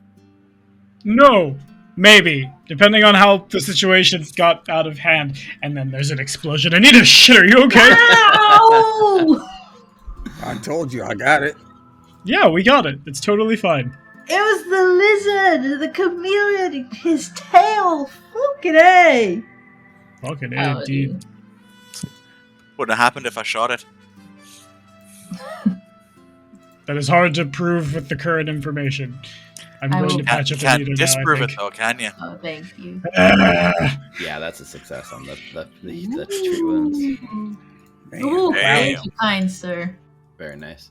Over in the other room, the camera kind of cuts over, and we see Gattlebee in his room, like while you're doing all this. He's got a bucket of wooden bullets, like sitting near the inside of the machine. On the inside of the wall, you can see this whole gun sort of contraption set up, and it's got a giant hopper. It just takes a barrel of these wooden bullets and refills the hopper, and puts it down, looks around his room, grabs his coat, grabs his little go bag that he's packed, and kind of opens the door into this scene. Everything is like smoking. There's like a haze in the air. Hal, you're holding Slick, who's like kind of like crawled up your arm and is like, playing on you. And he just looks, seems like you all have it quite well underhand after all. The chameleon are larger where I come from. No problem. Yeah, he looked a little different. I'm not sure if that is his natural display of whatever he does. Animal instinct, or does he grow back his tail? Like, if I pulled it off, would his tail grow back? Ooh, I've never actually tried. Could be an interesting experiment. But no, maybe we shouldn't talk about removing my lizard's tail. Although, I'll let you do it, and let me know. I'd like to see that. if I ground up lizard tail and added it to the molasses, would that maybe... He pulls out a little notebook and he like scribbles something into his notebook and tucks it away. Well, ready to get going? I'll look back to the group and look back to Gattlebee. I'm just tightening up my bandages. Yes. All right, on to the brewery. Now, y'all said you've been there before, is that right? Indeed. And it was all clear? I mean, I'm sure We got some red. We ran into some others, but we convinced them to leave. and the oozes and the points to the the clockwork that is following Saruk. Yeah, no, we should be fine. He does go over there and he sees the clockwork and he's like, "Wait a minute. Did you steal this from us?" Is it your brewery? Once upon a time it was. Huh. I didn't know that. Interesting story. Let's talk and walk about it. Yeah, he grabs his thing. He looks over his workshop. He's got a little go bag of things he needs that he finds important. You see him kind of fondly look back over his workshop, and kind of like looks a little solemn to himself, nods, and heads to the front door with you guys. Before you go out the front door, though, he kind of stops right on the inside of the door, and he's got like this giant lever that he says, "We'll have 60 seconds before it starts firing again." And he pulls the lever down and then ushers you quickly out the front door before the pressure plates reset on the porch. Oh, before any of that, Steve, is it okay if Anita just grabs like whatever potion that she sees? Oh yeah, on the workbenches. That's fine. Actually, if there's more that grows. Because this actually, I kind of forgot this. Because you guys were able to deal with this in a peaceful manner and not murder his pet, he actually is a little happy with you guys. He does offer you some supplies from his workshop that he thinks you might need. So maybe as you're leaving, he's just like here, just take this, and he shoves a bunch of like things in your guys' direction. I'm gonna reveal this reward treasure thing right here, but he hands you some thunderstones, some tanglefoot bags, some antidotes, a mutagen, and even some healing potions that you guys can divvy up as you guys see fit. Just little knickknacks, things that survived the Chameleon like destroying his lab, that he says he might as well just hand over for you guys. Huh. Who wants to carry these for now? Saruk will take the elixirs of life. I could take the Tanglefoot. You want me to take all of this? I can just carry it for you. Sure. I got plenty of room in my backpack. Oh yeah? Watch it. Alright, yes please. Oh yeah, I can't carry any of it anymore. And so you actually see him kind of for the first time, kind of eyeing Wybert just a bit, and he just kind of, so this is Wybert, eh? And you watch as he's got like a chemical mixture in his hand and a little like cloth, and you watch him like putting it onto the cloth, and he's like wiping Wybert, and every time he wipes it, it kind of wipes some of the purple dye away. Oh, thank you. I mean, you don't have to do that. I could, if you could give me the bottle, I'll clean them up myself when we get to Phoebe's. Without a pause, he immediately just like hands you the rag and the bottle of like. Sure, thing. right. Okay. This is fine work though. Fine work. Thank you. You should see his core. I've seen cores before. You can't just like lead. Like, come on, a little more. What's with this core? Nah, Mr. Gattlebee. Saruk just says they're all saying that we have to leave. Well, they're divvying up. Fine, we'll talk. These should be at it for hours, I know. And as you are divvying up the treasure, shuffling past him, now we get to where he says 60 seconds and pulls the lever, and you can all like kind of rush out the front door and out of his place. And As he loads his fucking golf range cannon. That is ingenious, but also terrifying. You know, Professor, I think something a bit heavier and more substantial than wood would be a bit more of an effective defensive measure. You've clearly never been hit in the side of the head with a tall... I mean, it's more of a deterrent, young one, than a deadly device. I just don't like solicitors. Usually, Right. they're So then you persistent shoot 'em. enough. No, like the propulsive device. I definitely don't want enough to deal permanent damage. Why would I want to Just build enough to something keep people deadly? away from your home so they're not trying to talk to you about your construction's extended warranty. Or like knocking on the door trying to tell me they want to buy my formula, they want to buy me, they want to pay me off, they want me to come work for them. Bolts, it's just too much. Any kind of deterrent. I mean, Reffy's right, though.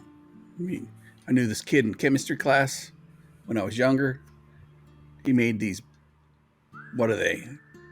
Made out of brass? Coated them with brass. That's what it was. Nobody would go near him, especially when it rained. You went to chemistry class? Yeah. Huh. I mean, it was a long time ago. Fair enough. Did you have Professor Nguyen? No. Blythier, Not right? here. Oh. No. I mean, that's the only nothing like college. that. What? Not here. Well, what university did you study at? I'm sure I've maybe lectured there. Oh, it wasn't a university. It was back in middle school. You Just keep community college. keep a strange plot here. But no. We don't need to kill people. We just need to chase them away. And it mostly works. And you guys are walking and talking, and you guys have your eyes out. You know, the streets are packed with people. You're moving up and down the streets, keeping an eye for anything that might potentially, be following you. But it seems to be fairly clear, and you're kind of having this conversation with them. After about like 20, 30 minutes of this sort of methodical, careful movement across the city, we come towards the place that you guys knew was a potential issue. In all of your scouting, this is the only way to connect from Steamhaven to where his brewery was, and that is through the infamous Bottleneck Bridge, a small bridge over a portion of the Ustrati, not the main river, but just a small rivulet that kind of comes across. With all the construction going on in the area, Bottleneck Bridge becomes the only way across. And because your scouting has given you this intel, you are ready. If something was to happen, if something's going to go down, if somebody was smart enough to plan an ambush, it would be here. And as you move closer towards the bridge, you look towards those suspicious stalls, the ones that had cigar butts with like gunpowder in them, ones that you guys have tipped off the cops, the shield marshals to the day before. And as you move by, you kind of lower your hat because you see the place is swarming with health inspectors. It's been red taped off, and the workers who would normally be there are gone. And there's a quick flash to a couple of Powderkeg punk gunners that have been rounded up and thrown into a jail cell. So you've successfully removed some of the threat facing you guys here at Bottleneck Bridge. Do we hear any like murmurings or anything of how the march is going? There doesn't seem to be, like, your eyes are open, right? There doesn't appear to be any sign of the march, at least in this neck of the woods where you are. But you occasionally hear a small group of people kind of moving across you and kind of going in a different direction. And they've got like signs and colorful clothing, and they're like practicing their chants. There's definitely signs of people heading towards it, but it feels like it's in a different area than where Gattlebee is currently. But you don't hear loud chanting. You don't see a huge march of people, and you don't, there doesn't appear to be any violence going on, at least. So we'll see what stays that way. Do we just blend in with everybody, or are we going to climb the roofs and scale the buildings and all that good stuff, or what do you think there? I think we could try and blend in with everybody, because if we try to scale up those buildings, I don't think... Why would we try, but I don't think we'll be successful at it. I ain't climbing shit. Sure. Indeed, I think it's been working well so far. Let's just get to the brewery. I've been wiping Wybert this whole time, by the way. Wiping in like he's going through. Okay. So it basically goes pretty uneventfully up until you kind of move across the Bottleneck Bridge, and this is where everyone's on high alert. Everyone's eyes are looking around. You're ready for anything to happen. As you sort of making my way over this bridge, you find yourself like in the middle of like a crowd, right? The people are thick. There's carts going back and forth.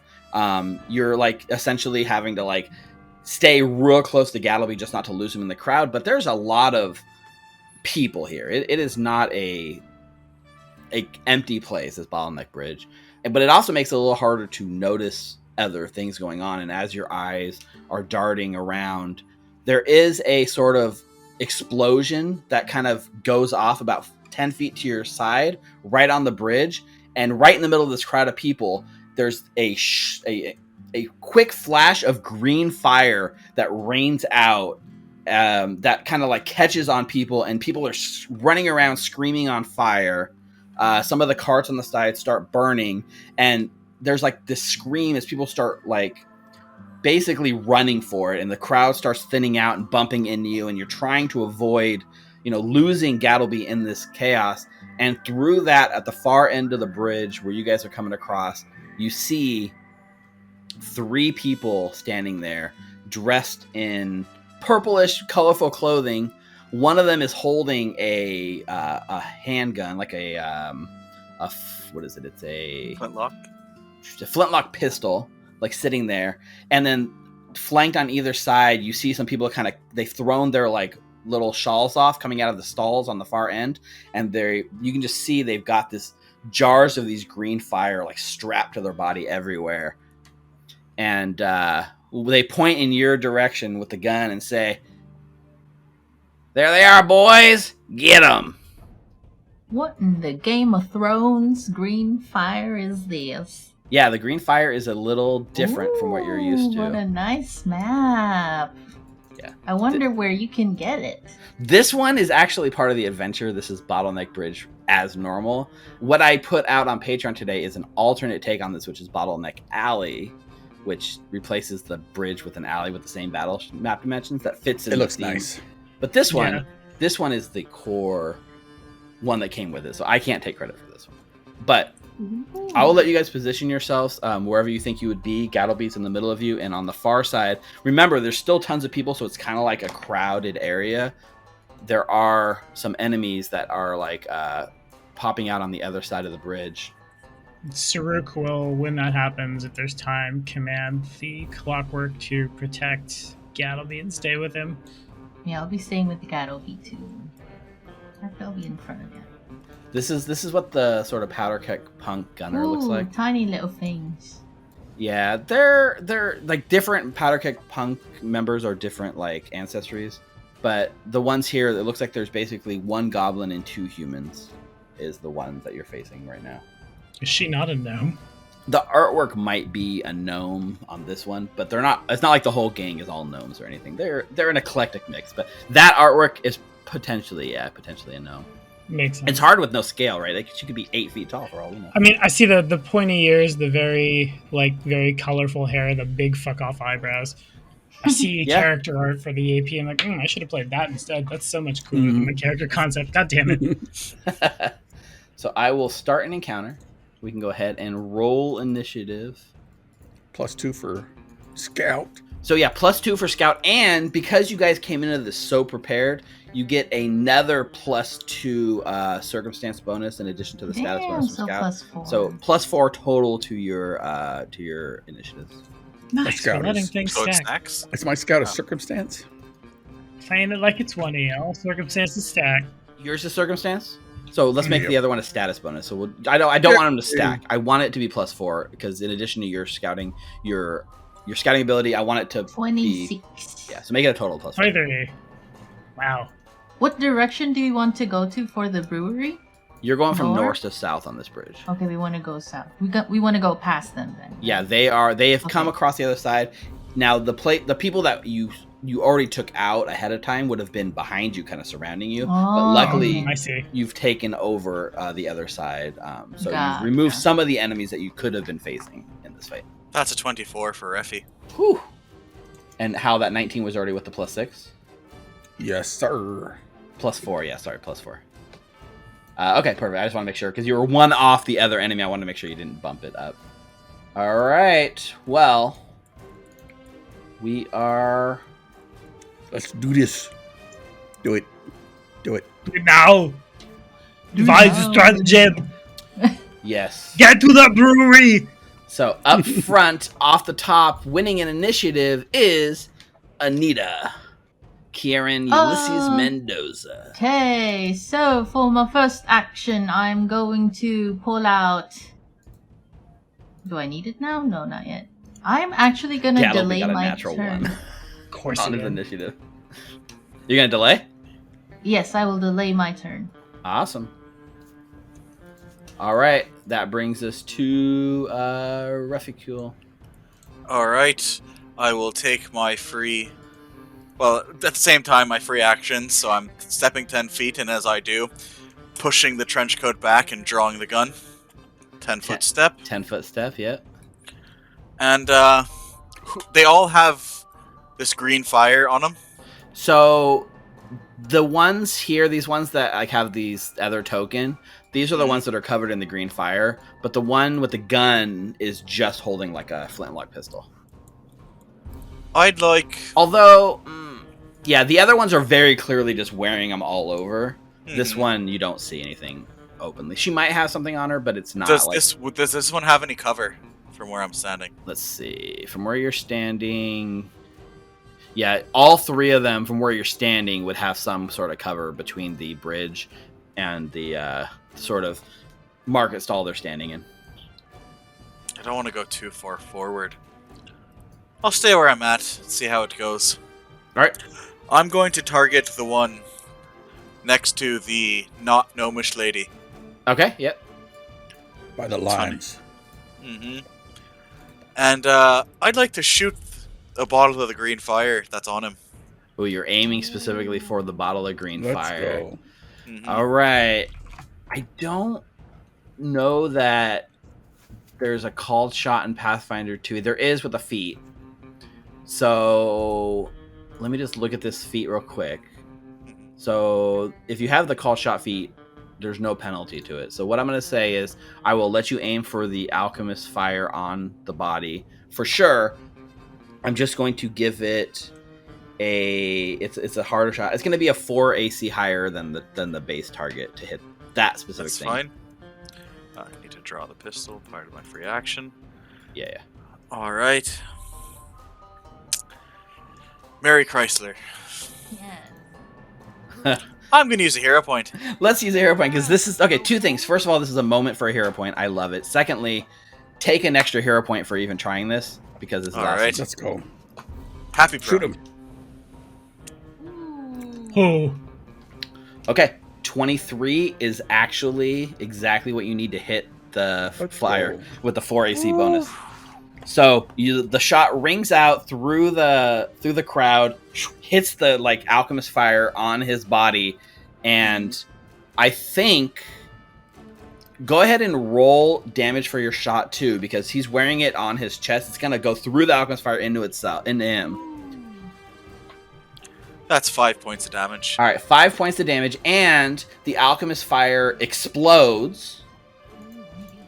Let me just see. Okay, so the Alchemist fire explodes.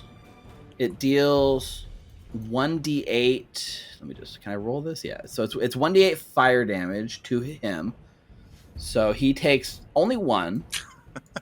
Of course, you never roll high against yourself. However, he is weak 3 to fire, so it deals 4 damage to him. Wild. Could have been 12. Right? 11. The fire explodes out and hits the person next to him for 1 point of splash damage, I think it is. 1 point of splash damage to him and to her. So he takes another point of damage. She takes... Would that also trigger the weakness? She doesn't have the weakness. Only he does. But would the persistent damage trigger the weakness again? Oh, yeah. from him? He's also now persistent damage 1 fire. So I will add that to him. When that ticks on his turn, it will trigger the weakness. But doing this as he takes damage, he burns and you smile, Refiko, right? You've done exactly what you wanted. This feels good. As he's burning, he's looking back through the flames and he's grinning at you and he's loving it. And he's bathing himself in the fire and it does not scare or mess with his brain at all. In fact, it emboldens him. And as he looks at you, because you've dealt fire damage to him, he's going to demoralize you using the visual trait instead of the auditory trait. Like freak you out. I don't know if demoralize or it'd be more confused. same outcome, but more confusion. It's a 25, and that's your will save, so that's a critical success. You become frightened too. He's so confused. Is he in range? There's no... This one is... I'm going to say there's not like a... it's not the... since it's not auditory, I'm going to take away the 30-foot auditory sort of thing.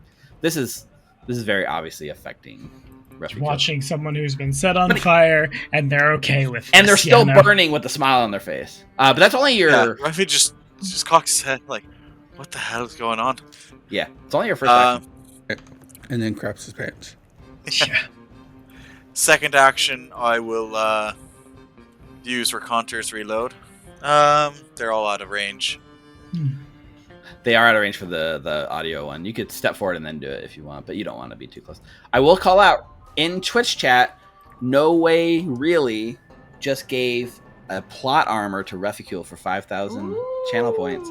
So Refugee, you too are now feeling emboldened by the plot armor. No way, really?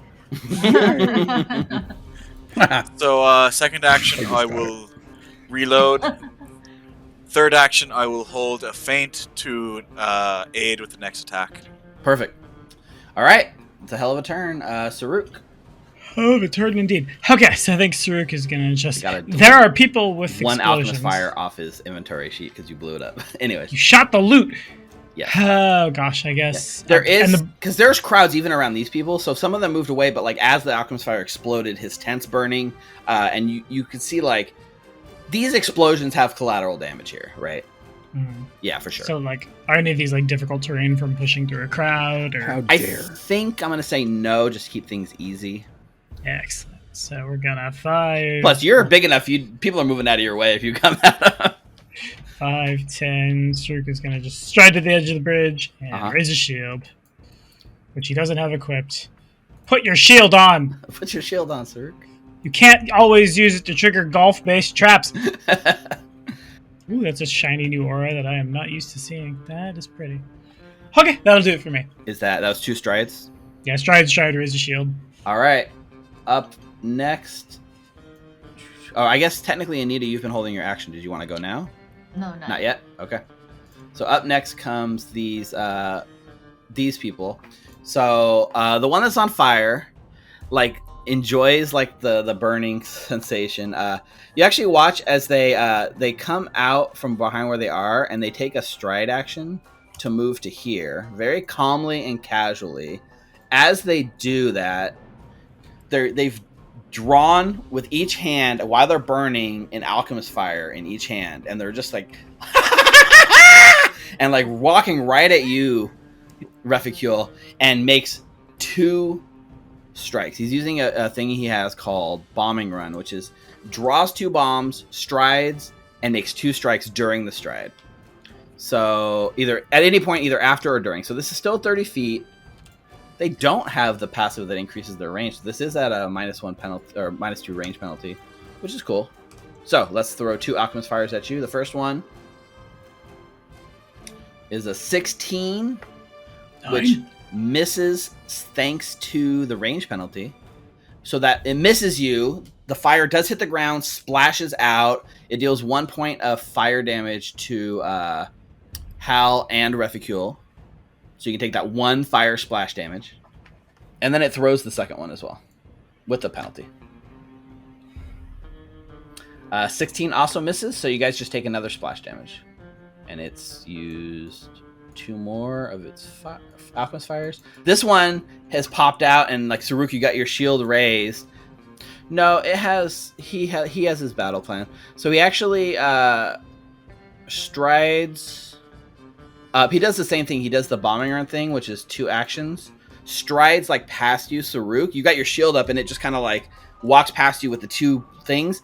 One of them, as he's walking past you, one of them he chucks at you with the first one. So that's an Alchemist Fire Strike on Saruk. That is a 23, Rude. which just hits, I think. Yeah, it does. I will block it. Okay. 5 points of fire damage. Your shield will absorb all of that. You do take 1 more fire splash damage. And as you look down, the green fire has kind of caught you a little bit, and you are persistent, burning 1 from the fire damage.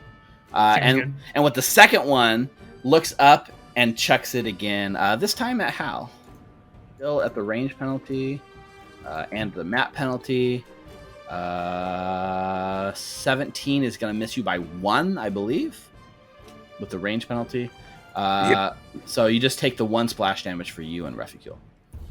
Oh, at the end of his turn, the fire damage triggers 1 point of fire damage, which bumps it up to 4 because it's actually weak to that. But he's still burning, still cackling, still alive. Concern. Yeah, I think Hal is going to run up here while he's pulling his Kopesh, and he will take a swipe, a snagging strike at this creature. Okay. Strikes. 18. Oh, actually, I'm sorry. It had cover when it's not supposed to. And 18 hits. Excellent. You pull the burning, cackling man in a nice embrace. 11. 9. Yeah, you run him through, and he falls. Like his last breath is like cackling in laughter as he his eyes roll back in his head, and he's still laying at your feet, like charred and dying. That's my turn. Stride, draw, strike. Okay. So now you want to go, Nita? Yeah. All right. Yes, please. Oh, yeah, my bad. I keep forgetting. 1 action to get into overdrive, and then I'm giving 2 so that Wybird has 3. Okay, so make the overdrive check. Yes, sir. No, didn't work. 9 is going to be a failure. Yeah, not a critical failure, but just a regular failure. Yeah. Can try again later. Okay, so Wait, there we go. You just rolled a d20, but it's supposed to be a crafting check, right? Yes. Oh, my bad. Plus 8. So 9, 17. I think that...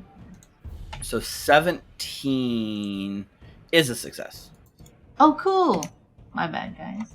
Nope, it's all So good. we get on Wybird. So he moves right into this fella. And then attacks him with his Wybird Smash! So that would be... an 11. 11's gonna miss. Oh, also, Nina gave Hal a hero point in chat, so let's keep that in mind. 0 point. 0 point. And then I'll take a map attack with the soul Okay.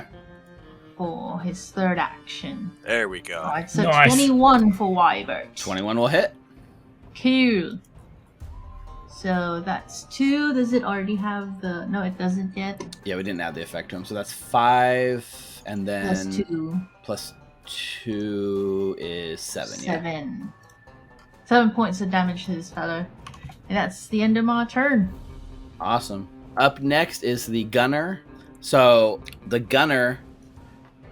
Oh yeah, Hallowed RPG gave Anita a hero point, so nice trading of hero points. Nice. Everyone got something tonight. It's a team metagaming. I mean, team building exercise. So here's what happens. Refuel, you were looking for the Alchemist fire. This one didn't have one on it, but she does now. She digs under her coat and she pulls out one of these green Alchemist fires, and she chucks it into the air, and it flies. But you're watching Hal and Saruk. It flies and it kind of goes into the area between you two, like right splitting the middle of you two. And you're kind of looking at each other confused. And then the gun follows it, and she aims right at the Alchemist fire in the middle of you and shoots the bomb in midair. And she's using this toss and shoot ability, which causes the Alchemist fire to explode in a 10-foot radius. Oh, wow, that's even better than what the gunslinger gets. I was going to be like, wow, I wish I had cool gunslinger feats like the bad guys, but they have them better. They have cool ones. So that's Saruk, Hal, Wybert, and this other gunner that needs to make the reflex save. So I'm going to go out on a very short branch here and assume that this is a damaging effect. It is. It's basically an alchemist fire that's going to go off. Yeah. 21, 17, 21, 13. I'm going to use that hero Wow. point. You're going to use that hero point? Go ahead, Hal. Nice. 21 across the board, except for Wybert got a 17. Yeah, I see. So it's a success for everyone. So it's not even a basic reflex save, it's just a regular save. So because everyone gets out of the way, the whole area showers in green fire. The crowd who's kind of around you guys like gets in the way of a lot of it, and people are now like on fire and running. None of you guys take damage or persistent splash from any of it. Cool. All 4 of you succeed. And it does its cool thing, and it fails. But Let's so go, that's let's go. that's all 3 actions, so that's its turn. In the back of the thing, Gattlebee gets to go his turn. Anita, you're closest to this, right? You glance down at him. He's gone white as a ghost. He's curled up into like a fetal position. He's got his hands over his ears, and he is not moving. This guy. Okay. So he doesn't do anything. Put on his him in turn. the clockwork barkeep. Mm. But that brings us to the top of round 2, and Reficule, that's you. Right, so am I still frightened? Yes, at the end of your turn, it would have gone away 1. So you're still frightened 1, but not frightened 2 anymore. Alright. I think that's Let's how it goes. see. Your frightened condition turn at the end of your turn. Right. Yep. So it happened on your turn, so it would have gone away right away. One of those 2. Yep. Alright, I will... Oh, you were also holding like an aid action for something, right? Yeah, I forgot. But it's Yeah. alright. Yeah. Rick Everyone killed pretty it. much hit, so... Yeah. I will, look towards the creepy goblin and say, I'm not shooting that thing again. And I will, look towards the gunner and say, let's dance, and fire at her. Go for it. Let me target her. Yep. No cover on this one. Alright. Chrysler Pride. Man likes his Chryslers. Crit- Man crit- really likes his crit- Chryslers. That's a critical hit. Thank you, Chrysler. 28 is definitely a crit. Go ahead and roll that critical damage. And as we know, if you're just tuning in, gunslingers and crits equals happy face. Yeah. Let's see if the dice agree. Crits in chat. Whoo boy! 20 Brah! It didn't points. come out. Alright, there we go. It's 20. 20 points of damage. This thing had a lot less hit points than that. So in one clean shot, where are you aiming, Refi? So like she just aimed and shot that bottle, right? Yes, right where you're standing. I rush up under there, take my pistol and say, let's dance. And as her gun falls and her eyesight falls, Mhm. I'm shooting so that the bullet goes right down the sights of her gun into her eye. Into her eye, and she just Wanted. falls Let's back, go. falls over. Her gun clatters to the ground. She is dead in one shot. And you still got another action, I believe. I do. And I'm going to use Raconter's Reload and say, I'll reload and at the same time say, you'd like to be on fire, eh? But how about this? I put a bullet in you and throw you in the river. Go ahead and make that demoralize check. I believe 14. 14 is what you need. Alright. So he becomes frightened 1. And that's the end of my turn. That's Saruk. Okie dokie. Untap, upkeep, draw for turn. 1 target on the board. Stratagem's gonna be a 13. So I'm not gonna. I think what's gonna happen. I know they aren't present on the board, but seeing that like who Saruk is interpreting because they don't seem to be batshit crazy, as the leader is down and one of the batshit crazy ones is down. This seems to be very in the bag. So Saruk is gonna spend the remainder of his 2 actions just putting out the fires of the people all around us and escorting them to safely. I mean, Safety, technically, you that- are still burning as well. You have persistent fire on you. I do. You can but put so yourself do the out. people. Okay. I have more HP than commoners. Fair enough. Roll a flat d20, and we'll see if you can. Mm. 8 is not going to be enough to help too much on the giving them extra persistent checks. You're tapping out like people. I would say you get a few, but like there's still at least like 5 people like running around on fire. Mhm. But you do good with, you try to do good at least. My flat check at the end of my turn. Yep. Oof. Yeah, so 1 point of fire damage on Saruk, the 5 flat check. Perfect. This punk, the last bomber one, still has a chance to go. They take one of these green alchemist fires out and go out with the blaze, witness me! Like shakes up this thing vigorously, right? Until the fire starts like bubbling out of itself, which is this action has called Shake It Up, and throws the alchemist fire right at you, Reficule. It increases the range of this splash to 10 feet. So it will make an Alchemist strike against you. Shake it off. With an 11, that is a miss terribly. It's not, but it's not a critical miss, just barely. So everyone still takes the 1 point of splash damage. So that's Hal, Reficule, And himself, right? and himself. Yeah, yeah. So 1 fire splash damage. He takes it too. Wybert takes 1 fire damage as well, and he is weak to fire, so he takes 4 damage himself. He did say, witness me. And then with his third and final action, he tries to headbutt Wybert. Okay. Ow. Okay. Witness me! Hwah! That's a 10 total, Does which he is take gonna damage? like boom! He like reverberates and bounces off with a massive headache, but Wybert didn't feel a thing. Now it comes to Hal.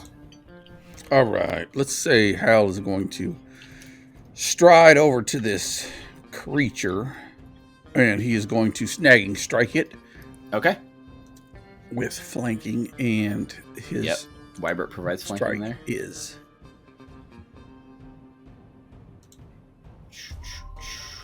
16 is a hit.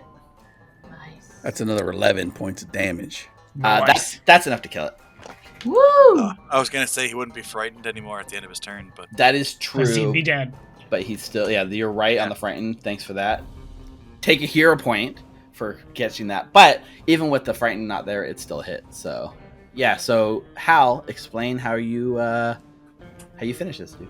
I think this Hal has his Kopesh with its end, the end with that curves out, and he swings around Reficule quickly, and he snags the creature by his legs, spinning him around. As he does, Hal spins the other way and lops his head off, and then as the head falls, he grabs his chest, vest, whatever he's wearing, to make sure that the Alchemist fire he might still have on him doesn't blow up when it falls to the ground. Perfect. Absolutely. And so he dies. You catch his body. The Alchemist fire don't explode. You've got his like limp, goblinish body in your hands. You can go ahead and loot. He still had 2 Alchemist fires on him as well. I'll reveal this because he had this. There is something else in his pocket, Hal, that you see with the thing. I've put it out. It's basically 2 crumpled up pieces of paper in his pocket, which you guys are free to take at this point. And as the immediate sort of danger comes to a close, the crowds are running. Saruk's putting out people. You hear the calls like, "Call the shield marshals! Get them over here! There's a gunfight!" Like people are calling for shield marshals. The crowd is like running. People are screaming. It's not long before someone will be descending onto this place. Anita, let's go. Tell your uncle to. Yeah, I'll kneel right next to Gattlebee. Is he still like catatonic? I wouldn't say catatonic, but his eyes are glazed over. He is definitely like somewhere else mentally. I slap him. Oh, he snaps out of it. He's like, "You hit me!" Well, it worked, didn't it? We gotta go. What? I can't carry you. Come on. He gets to his feet, right? And the little like clockwork brewer like kind of uses this little like tentacle things to like help him to his feet. Blasted black powder. And he's up to his feet. He's like, I help him up too. yeah, and he's like, he slaps you back and then walks away. But you can tell it's half-assed. Let's go. I'd like to point out that when he gets up and looks around, he sees Halbrand holding a headless corpse with this arterial spray pouring from its neck. Oh my god. The trauma. That is true. The punks do have some, in addition to the notes and stuff you could loot, there is, some of their gear. Some of them it looks like you guys already cleared them out. The other one still has an Alchemist fire on them. And in addition, you also find this weird sort of pouch of black powder, and like you kind of like open it up, and it very clearly looks like a drug of some sort that you could snort, like crushed up gunpowder and possibly some other stuff in it. And the one that you shot also has the flintlock pistol with a few more rounds of ammunition. And just taking a minute to like look over like what they're wearing and their garb and the general manner, just the recklessness of what you've seen, it's pretty clear to you guys that these are members of the Powderkeg punks, the crazy people that set fire to things for fun, essentially. I will say it's probably good that you took out more of their numbers, so you didn't have to fight as many here, because this could have been a rougher fight. You guys did good here. In a meta sense, that was pretty cool. But yeah, so Anita and Vashon Gattlebee, I can't say it. Dr. Dynamite. Dr. Dynamite. Come running across the bridge towards you guys. No one hides like Gashon. Slapping each other in the back. Yeah, you can see like he almost tends to like, you're noticing, Anita, he's like keeping distance. He's putting you between him and Reficule. He doesn't seem like he wants to make eye contact with Reficule. Let's go. Come on. Yeah. And so Hal's like, you guys are going through the pockets, you're getting everything, let's go. Vashon is like ready to go. And I think at that point, like across the bridge, because it's kind of cleared out a bit, you see spilling into the streets a few more members of the Powderkeg punks. It looks like 4 of these gunners have spilled onto the streets on the other side of the bridge. There's a whole bridge and a little bit of crowd between you and them. And they're looking at you, and you see they point in your direction, and they basically start firing their guns in the air and running at you. Gattlebee, for his part, loses it, turns, and runs into the crowd south. So he's gone. He's running away. Can I grab him before? Yeah, can we try to stop him? Like, I'm right next to him. You can try. Why don't you give me a... Let's see. Like, I'll tackle him in? You guys runs off.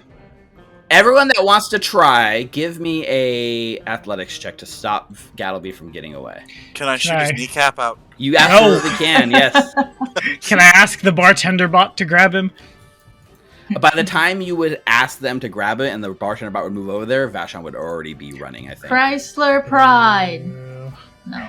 Well, this is absolutely the lead I'm pursuing. For sure. 22. With a combined group effort between 24. between Hal tripping him and Anita grabbing him and Saruk stopping him, he doesn't get very far, but he's like a feral cat trying to get out of here. He's like, we gotta go, they're coming! That's correct. Stay with us, and I'll just keep walking. Yeah, and you can see, right, these Powderkeg punks are running at you. So this is a moment of choice for you guys. You can either make a stand here and fight them, or you look behind you into the streets that you've scouted out and planned for days to do, or you can initiate a chase scene where you're going to be running away from these guys through the city. It's your choice. Stay and fight or try to get away from them. All right. Shield Marshal's going to be here anytime. We need to get out of here. That is the only thing that's stopping me from staying here. Yeah, let's go. Okay. And as we enter this chase scene, running through the city, being tailed by the Powderkeg punks, this is where your scouting, your ultimate highest tier of preparation points come into play, because in this scene, everyone gets a +1 circumstance bonus to every roll. Let me check it. Let me check if it's a circumstance. Did you say +2? Plus 10. Yeah, I think we treated all of our rolls as 5 degrees of success higher. I got a criticalist success. Let me check, because it might have been +2. I think I swear you said +2 last session. Yeah. Let's see. You could be right. It's also posted. We can scroll up. Richard did say that he watched YouTube before. He watched our VOD before we started. I was like, what the hell did we do last time? What happened? What are D&D? Okay, so here. 12 preparation points, back alleys. +2 circumstance bonus to all checks. Amazing memory, even after 2 weeks. So Richard's right. It's a +2 circumstance bonus. So you guys, if you have another circumstance bonus, you can't layer it. But a +2 circumstance bonus to all checks you make. In addition, I know we've ran a chase once when we did our Dark Archives preview. And I'm sure Tommy's done chases before. You make rolls in initiative to overcome obstacles ahead of you until we move through these obstacles. Everyone that has preparation points that you've earned by scouting ahead of time, you can cash in 1 preparation point to increase the success of your roll by 1 step. So you can turn a failure into a success, or a success into a critical success, or technically a critical failure into a failure if you roll that bad. So that's the ways that you guys can use those prep points. This is where the preparation is going to pay off. This chase scene right here. Right, so I'm looking at my notes. That's 4 points for Refi and none for Gretchen Wiener. So yes, it's 4 points for Reficule, 3 points for Halbrant, 4 points for Saruk, and 1 point for Anita. Praise you for writing that down. I can't see him. Yep, I got a drag I token. can't say. It's a chase. We're running blind. We don't know what's around the corner, despite having scouted it and earned several preparation points. Ooh, fancy. So this is a map that I made Uh-huh. to deal with the chase scene. I like seeing the people. Yes. Somebody doesn't get out much. I like seeing the people. That'll be with you, The people. and then the Do you really? punks themselves are actually they're starting off. They're one step behind you always. So the way this works, it's not initiative, so to speak. You all get to go in any order you want, and then the Powderkeg punks move forward one obstacle. So there's X number of obstacles in this chase that you guys don't really know yet. What you know is in this moment, you are on the crowded Bottleneck Bridge. Crowds of people. It's cleared out a little bit, but you need to make it through here, right? So how you guys need to, as a group, overcome the obstacles of the crowd. So what do you guys want to do in this moment to get through this crowded Bottleneck Bridge area? You guys need 3 successes to move to the next obstacle. So I think Yes. first thing, before we go super running off all Hal's over got the his hand place. up. What's up? Oh, mhm. I think I should like shoulder my way through the people and shove them out of the way. Oh, okay. To You have clear a lane for my friends. You had a thing. Yeah, for sure. So you can go ahead and do this is a athletics check. Go ahead and make that. This is your first contribution to the chase. Can I get a plus what you say? It's a +2 circumstance bonus. All right, very good. So it's a 13, which is gonna be a fail. You can use a prep point. Cash in my Boost it. point. 1 prep point. All right, let me deduct 1 prep point from Hal, taking you down to 2. But that makes your check a success, which gives you guys 1 out of the 3 chase points that you need to advance. So sorry, Tommy, were you asking a question or did you have a move you wanted to do? So what I say, before we started, Saruk is going to, though I imagine the feral cat doesn't like it, didn't notice too many times, I'm going to pick up Gattlebee, put him inside Bartender Bot, ask Bartender Bot to wrap their hoses around him like it's a seatbelt. Uh-huh. He is not happy about it, but he has no way to fight back against this. Excellent. Okay, cool. So Nice. then, Stop fighting, there's bread in there. just sit down and eat your bread just and it'll be snack. fine. Yeah. Snack and keep your head down. It's stress built eating. this fucking thing. We'll talk about that when we're not dying. Yeah. He's So calmed I down a think- little bit now that he knows you are going to run with him, right? He doesn't want to leave you guys, but he get hit fight or flight mode. He chose flight, and then you stopped him. But He now chose you're running. antivirus. He is happy that your guys are like running, right? He's not opposed to this plan. Okay, so I think what I'm gonna Ooh, look at do, that. I'm gonna do. Gifted sub for Alice Dydra, and we had I missed it, but we had a follow not too long ago too. So thank you for the follow, whoever that was. So Saruk, Reficule, or Anita, anyone that wants to do something in this thing, you can continue pushing with Hal. You can try to overcome it by like acrobaticing your way through the crowd. You can try to use society to sort of like read the crowd and sneak your way through. And, How do you feel about this? If Saruk just tries to keep everybody calm as we're moving, like all of the like random people and such. Oh, especially because there's so much panic and chaos right here with all the gunfight and all of that. Nice. Absolutely. I will treat that as a success, no problem. Nice. Right, That takes us I to- won't do what I was going to do then, because I was going to do the exact opposite. Nice. I was going to shoot my gun in the air and say, "Get the fuck out of the way!" We gotta talk about collateral damage and something. Yep. Jesus. But maybe I'm seeing Refi's actually pulling his gun out and is about to fire, and he sees Saruk like calming the people, and he goes, "Right." Get the fuck out of the Puts the gun away. So either Refi or Anita has one more contribution in this initiative phase. We need one more success. So what happens is if the Powderkeg punks catch up with you, like, then there's a fight. If you run away from them, you can avoid the fight. I'm gonna pull out like one of my smoke sticks and then just like throw it behind us just to give us a bit of time to. Oh, like kind of cover against them. I love that. Okay, let's make that a crafting check. Okay. I think Saruk is going to volunteer to be the back of the pack as we're doing this, too, in case worst come to worst. Okay. That's a 10, but I will use my hero point. Hero point or a prep point? Hero point? I mean, look at the time. If you have a hero point. Oh yeah, sure. Let's do it. And then if it fails, I'll use a prep point. 18 is a success. Ooh. There's also it goes to 20 because there was the +2 to all these rolls, right? Oh yeah, so 20 is a success. That allows you to go to 3 chase points out of 3 needed for this obstacle, and immediately you guys manage to make your way through Bottleneck Bridge, making your way onto the next obstacle, which is you stumble through Bottleneck Bridge into a crowded marketplace. Market stalls line the road. Local farmers and crafters are selling their wares. There's mobile displays. People are gawking, stopping, shopping, pushing carts around. The chaos of the last scene with the fire and stuff has not spread to here, so it's just a busy marketplace. And you guys also need 3 chase points to get through this scene. The only person that hasn't acted yet is Reficule. So Reficule, are we causing some alarm? Stop doing your shopping! The cops are coming!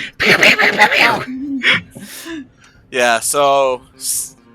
Not very good at common people. Ah, fuck it.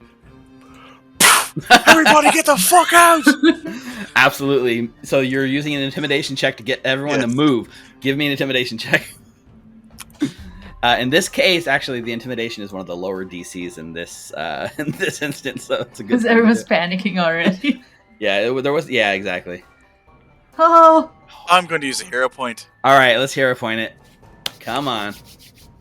All right. There we go. That's 27. 27 is a critical success, which actually you shoot, everyone like hits the ground, runs out. You see the shopkeeper's like, fuck, not again. Close the front of their shop, like the shutter comes down, the crowd splits. You gain 2 of the 3 necessary just to advance from this thing.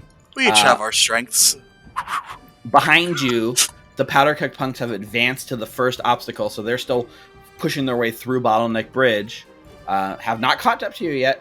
That brings us back to your guys' turn. In any order you want, how do you get through this crowd? The busy marketplace.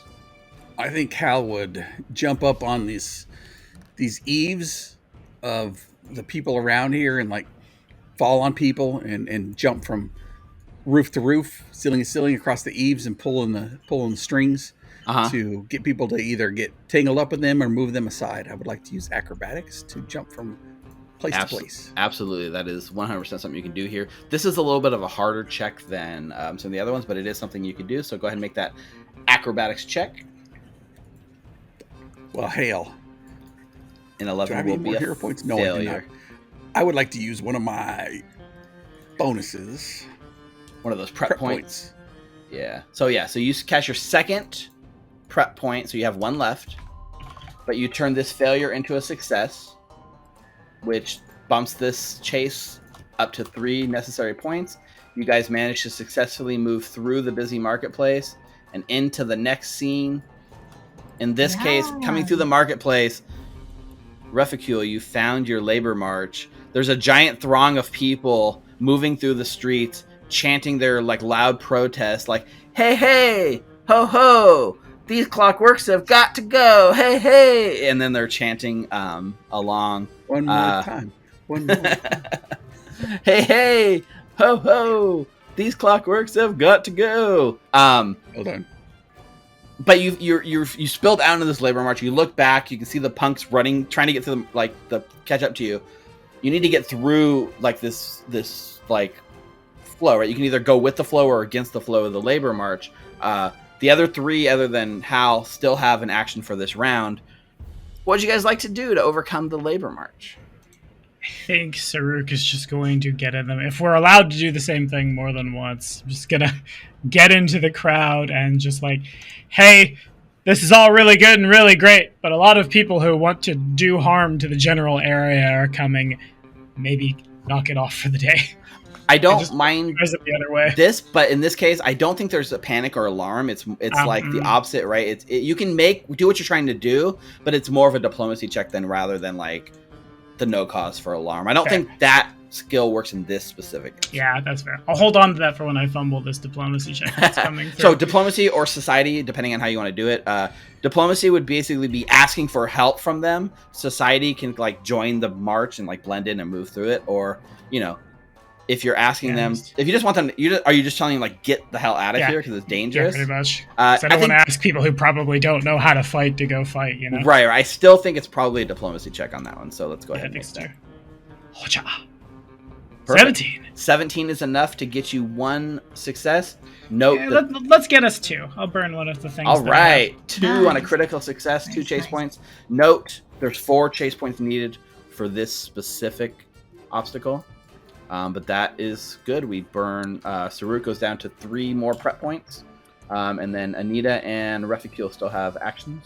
Yeah, just as we walk out of the marketplace, I want to do a tower moment and see if there's like a tower of crates that I can topple down just to once again delay the Powderkegs as they like get to us. So you're looking for something to topple across the middle of the protest. You want to like not the protest, like so as we pass the marketplace before the protest, so like that middle.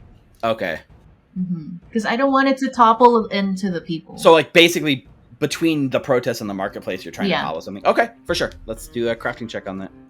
All right, a crafting check. That would be nice. 27. Nice. Oh, 27 is a critical success. So yeah, the DC for this was high, but you nailed it.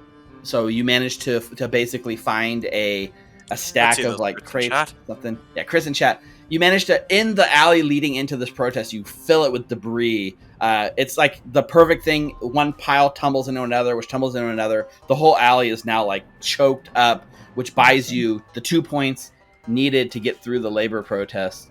And with Saruk like telling people to get out of the way, and they kind of part for you, and you blocking the entrance, you burn right through the labor protest out and move on to the next obstacle. As we're leaving, just power to the people.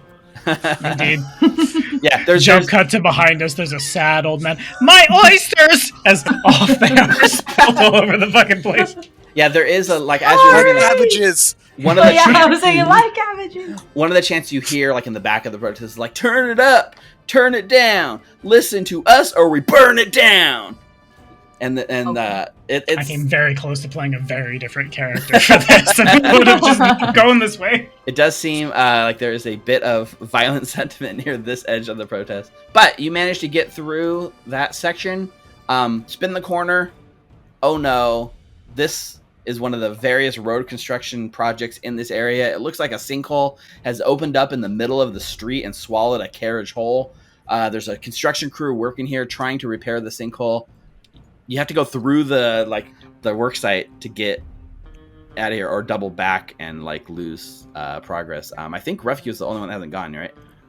Right. So there's like construction, is there like beams and stuff and ropes and? Oh yeah, like whatever is cool to you in a construction site is definitely here. There's definitely like a bunch of workers and somebody that looks to be a supervisor directing them. Road, pavements, beams. Yeah, bricks, cones, vests, whatever you name it, it's here. Hard hats. All right, so I'm looking for a couple things of rope, right? And I want to get 2 things of rope, 1 in each hand, and then I want to find a beam that's going across it, and I want to use acrobatics to kind of walk across the beam, right? Holding the ropes, and then get to the other side to tie them off to create handholds for the rest of the group, and then walk across the beam easier. So you're doing the hard. Doing something nice. Yeah, you're doing the hard work, and then from then do it finally. Yeah, of course, absolutely. Give me that acrobatics check. Right. To keep my balance on a precarious surface. That is acrobatics, correct? Yep. +2 circumstance bonus. Merry Pride. Awesome. With the circumstance bonus coming in nice, that is a success. I'll burn a prep point. Critical success. Make it a critical success. Of course. That's 2 out of the 4 chase points you need on one of your prep points. You still have 3 more prep points, Reficule. So I'm looking across this construction site, right? And I tip my hat and I just start running. And as I'm I start to Naruto run, and I grab the ropes and leap up onto the beams and run across and jump and tie him off. And so you turn around and the rest of the crew can follow you. Less cool, but using the ropes to easily make it across the beam. Advancing you through a lot of the site.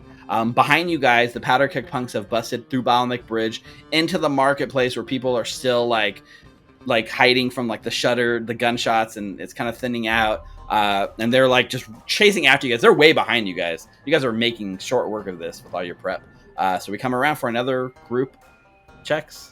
So I don't know what to roll for this, but in a construction site, there are probably a lot of things that really fucking suck to step on. Saruk would like to... Where are the caltrops that are actually nails? Because I'd like to hit them with my shield and spill them behind us. Oh, of course. Well, see, the construction the workers on their visual. time off like to play games, so there's actually large bags of D4s everywhere. Excellent. I remember to bring their Legos, too. They brought them from ancient Osirion, where they clearly got the architecture from this fucking picture. Go ahead and make an athletics check, Saruk, to spill the Okay. caltrops. To spill the beans. And we This gotta is put an that- interesting take, right? It's not just getting through the thing, you're actually making it harder for the people behind you, which helps to get away. I like it. Mhm. Okay.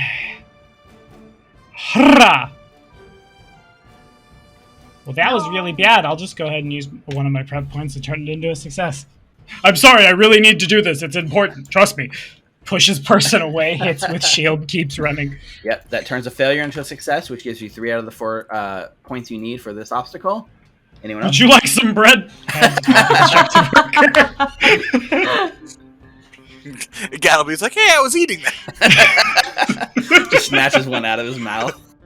He's eating bread while he has a cigarette burning on the other side of his mouth. Like, and cigarette never Just leaves this guy's mouth. very nervously smoking and eating and smoking and eating and cowering. Exactly.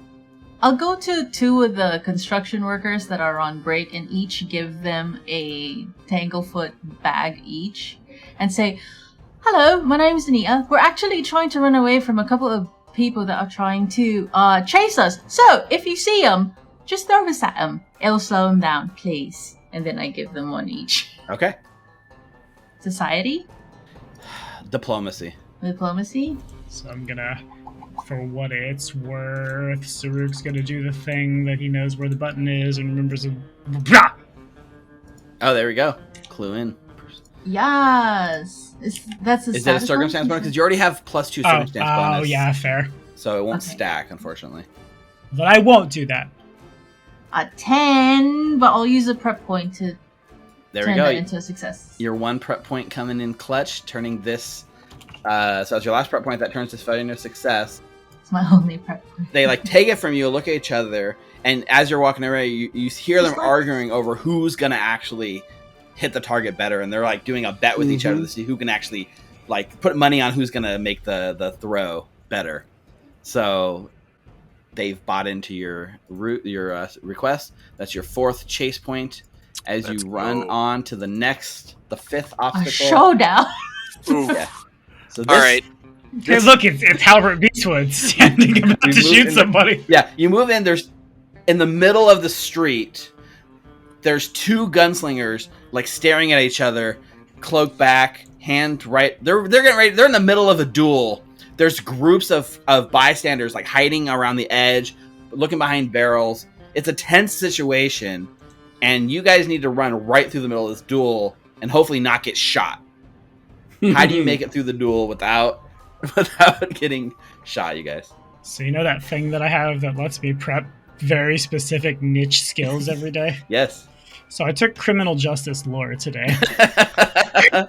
I didn't know when it was going to come up, but I guess I'm going to go up to him and just Saruk would be able to know them better than I do. I have no fucking clue, but just all of the laws that they are in violation of, and how long they're going to be in jail if they can't stop and use their heads for just a second and either work this out nicely as friends or take it outside of the city. Of course, yes. Oh my gosh, that's a natural 20! Let's see those crits in chat. I fucking hate 30. that I rolled criminal Jesus. justice lore in Outlaws of Alkenstar. Criminal justice lore. Let's fucking go. Basically shutting down the duel. So Saruk goes up and talks them down, gets in their face. You're in violation of Ordinance 1C, subsection B. Also, murder is bad. They're so confused by the situation and lost and looking at each other. Behind the whole crew, like, shudders through the like space. And then you look back, Saruk, and your crew has just made it through this whole thing. And you just kind of like tip your hat and follow them. In your wake, they are so confused over the situation. They look at each other, and you see like one of them like apologizes to the other, and they start crying and they hug it out. And you've completely shut down this showdown in the street obstacle with a natural 20 and the criminal justice law and everything. I'm just ruling that as 4 successes. Fuck it. Bajagways, please. 2 perfect. Everything lined up so well. I had to reward the dice telling that story. So we're moving on to the last obstacle. There's a structure fire. Of course there is. A dilapidated hotel has caught fire and risks setting the whole neighborhood ablaze. The local fire brigade is here, taking up most of the street, blocking all traffic while they're trying to like put out the fire. They need all the help they can get, and you guys need to find a way through, either through the fire brigade, or either help them put out the fire so they get out of your way, or fight your way through them. Search around for the best path through either the brigade, away from the fire, around the people cowering outside. Yep. Why don't you give me a perception check? I turn back to Gattlebee. You're not carrying Pyronite, right? Oh no, we're good. Just We're good. dynamite. Yeah. 20. He's like, this is actually an ingenious device I used to control the. And he's going on and on, but like the thing is like We just closed the door of the. perfect. With a 20, that's 1 success. You managed to find a nice solid path away from the burning, a path that you feel can get you through without the fire having a good chance of spreading to where you're going to be. Could I use your prep point to increase a critical? Yes, you can. That makes it 2. All right. That's my go. Hal's leading us through. Yeah, I'm trying to think. So I'm trying to think of where we are in because Where are we? I've lost track of who went this round. I know in the row construction, Ruffy went and I went. Saruk went. Anyway. Because Saruk hit the shield of nails on the ground, right? Yeah. And Annie I didn't went go. and gave him the Tanglefoot bags. So then I think when we went to Showdown in the Street, it was a new one. So that means in this round, Saruk did Showdown in the Street, and then Hal, you've gone right now on this one. So it's Ruffy and Anita left on this round. And in the background, the punks have advanced 1 in the meantime. They're in the middle of the protest. So I'd imagine that Hal leading us through this path has led us so far, but we kind of coming to a point where we'd have to go through the brigade again. Oh, yeah. I want to see a building off to the side that might be locked, that we could maybe go through that building and come out a side entrance and bypass. So I'd like to pick the locks. Ooh, give me a thievery check. Thinking outside the bun here. Happy Chrysler. Oh, let me add the +2. Yeah, don't forget that +2. That's coming in really handy on this chase. Oh. That's a 22. That's a success. And I'd like to use a prep point.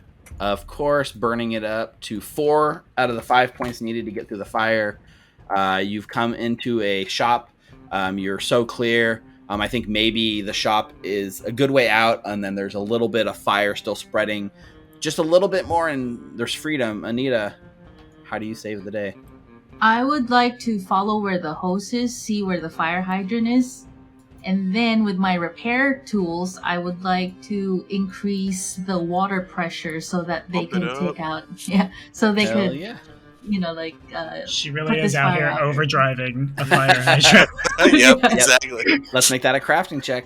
Okay, so that would be. You don't have a Mary prep point. Pride. I don't have a hero point either. But that's a 13. Wait. 15 Wait. with the plus Oh, 2 circumstance 15. bonus. Mhm. Are you really going to burn a hero point knowing that? Oh, yeah, look at that. RK Richard RPG gave Anita a hero point. Amazing. Wowie! Wowie! Wow, thank you, RK Richard. Yeah, RK Chrysler Richard. Pride. Chrysler What a- Pride. It's worse. That's It's a 12. A 14. So it's a failure, but not a critical failure. Mhm. And so in the background, the Powderkeg punks advance one step. They are in the road construction site. Back here, we just need one more point. Somebody come up with something cool and creative. Honestly, I think Saruk is going to see what Anita's trying to do, and when she's struggling, just take a knee next to her and help out doing the same thing. All right, make that crafting check. Yes, get that prep point in. Gonna get... Blah! 15 is a failure. Heck. Well, I'll make it a success then with one of my prep points. Prep point makes it a success. And we saved the building. Why is this bolt so rusted? Because of maintenance. And then just all of the body weight down on the wrench. Yep, and it works, and the water flow, the water pressure increases to the fire brigade, which helps put out the fire even better. They get the fire under control. You guys are able to squeeze your way through and out at the other side. Off in the back, lost, stuck, being bounced around by like the protest people, being hit in the face with Tanglefoot bags. The Powderkeg punks have lost your trail, completely gone into the night. You've evaded them, and you've successfully avoided a confrontation. Yeah, double middle finger. And, you know, heavy breathing. We've done it. We've successfully avoided this sort of showdown. That was cool. That was really cool. And I like the prep points, and yeah, that was really fun. It feels really good when you spend several sessions building up and then have that. Yeah, the sure. prep points made this a lot easier for you guys, for sure. I was so immersed, too. Your amazing rolls are also helped. And also, it's just fun to do something different, right? A chase scene with all these cool things that Vanessa wrote, all these cool like moments, and you can just see running through Alkenstar and all this chaos going around and coming out. You set it up really well, too. I like these little like cards that we're bouncing on. Yeah, me too. I was proud of this setup too. So anyone that liked it, feel free to steal it. I've posted some. I've talked about, if you're on the Pathfinder 2E Discord community chat for the Outlaws of Alkenstar channel, I was showing people in there about it. So go there and talk about it with me, or come to our Discord and ask me about it. There you go. And we can come say what's up. But we emerge from this. You guys are winded. But all your preparation, all your days of meticulous planning has paid off, because we're home free, and we arrive on the porch of the Yeast of All brewery, and outside, standing there, impatiently looking at her wristwatch and tapping her foot, is an older dwarven woman. Oh, I thought, if you were going to say Angelique Lovelace, I was like, God damn. Mom. That would be no. She looked like this.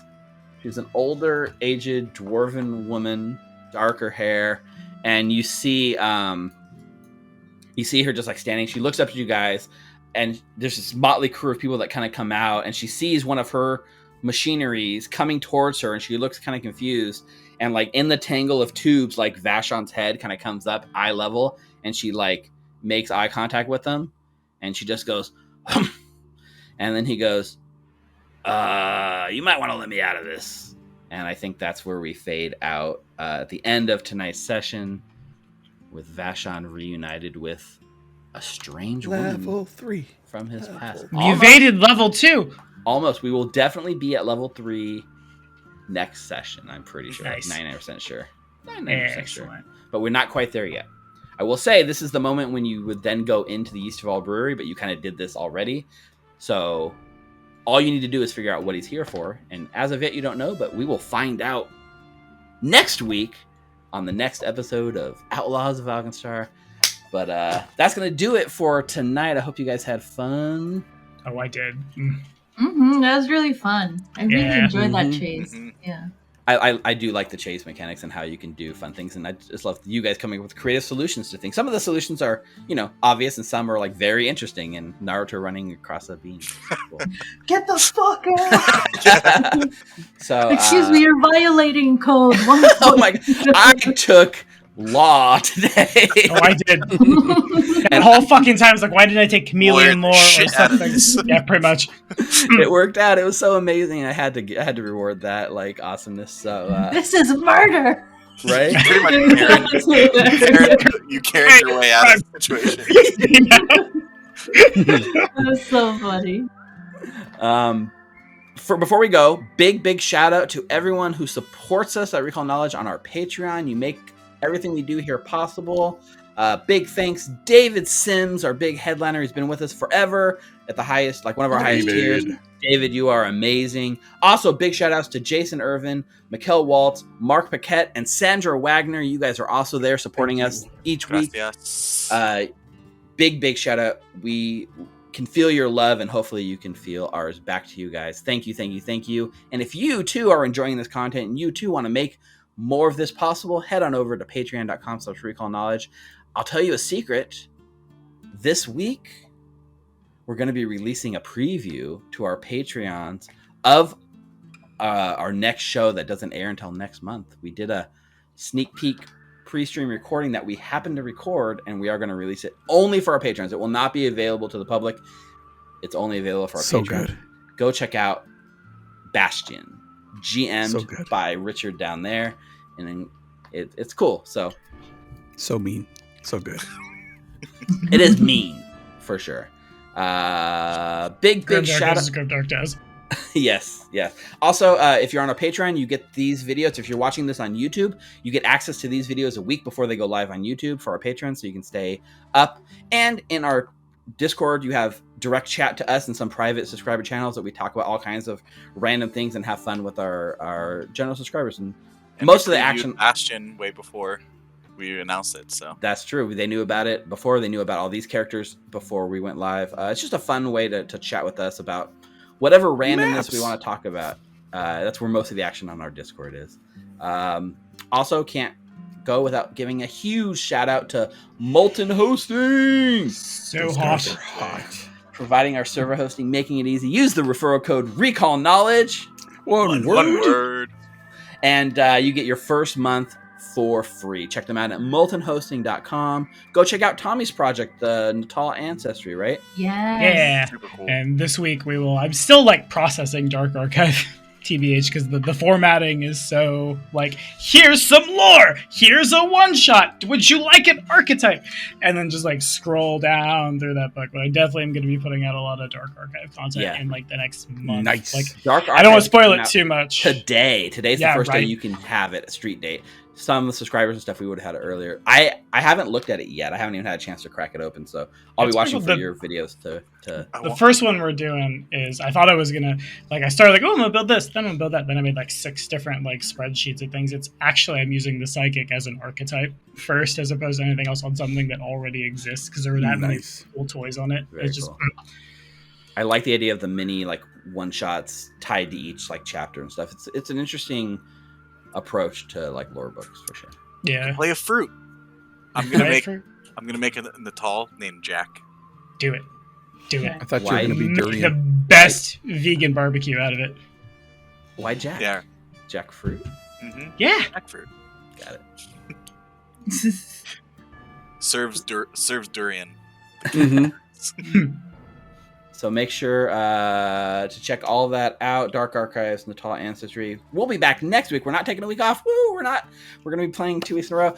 August 3rd, we're back for episode 12 of Punks in the Powderkeg, and we will be probably bridging from chapter 2 to chapter 3 next session, depending, because the pace we've been going and stuff. I think we'll get to chapter 3, and chapter 3 is the last chapter of the first book, guys. So we're getting there. Ooh. Dang, that was fast. We're getting there, yeah. So we'll be back next Wednesday, August 3rd. Hope you enjoyed tonight's episode. And yeah, if you enjoyed it, go on YouTube and give our videos a like. It really helps us out there. Feed That the Make is- a bunch of comments. so. Just say, make a Comment, comment like that says comment. comment. Yes. Yeah. Algorithm. Literally go down and comment and just say comment, or just tell us how much you enjoyed it or whatever. Tell us we got a rule wrong. I don't care. Feed the algorithm. Yeah, feed the algorithm. Thank you, Lynx, in chat for hanging out with us tonight. Lynx has been in Thank chat. He's you. our sound engineer, unofficially. Thanks, Fixes our sound before we went the whole night without Officially. audio. Thank you, Lynx. Thank you for everyone else who checked us out tonight. I think there's only one last thing we have to do. Right. Horse moaning. No! Let's dance out. Until next week, stay safe, stay healthy. Goodbye, everyone.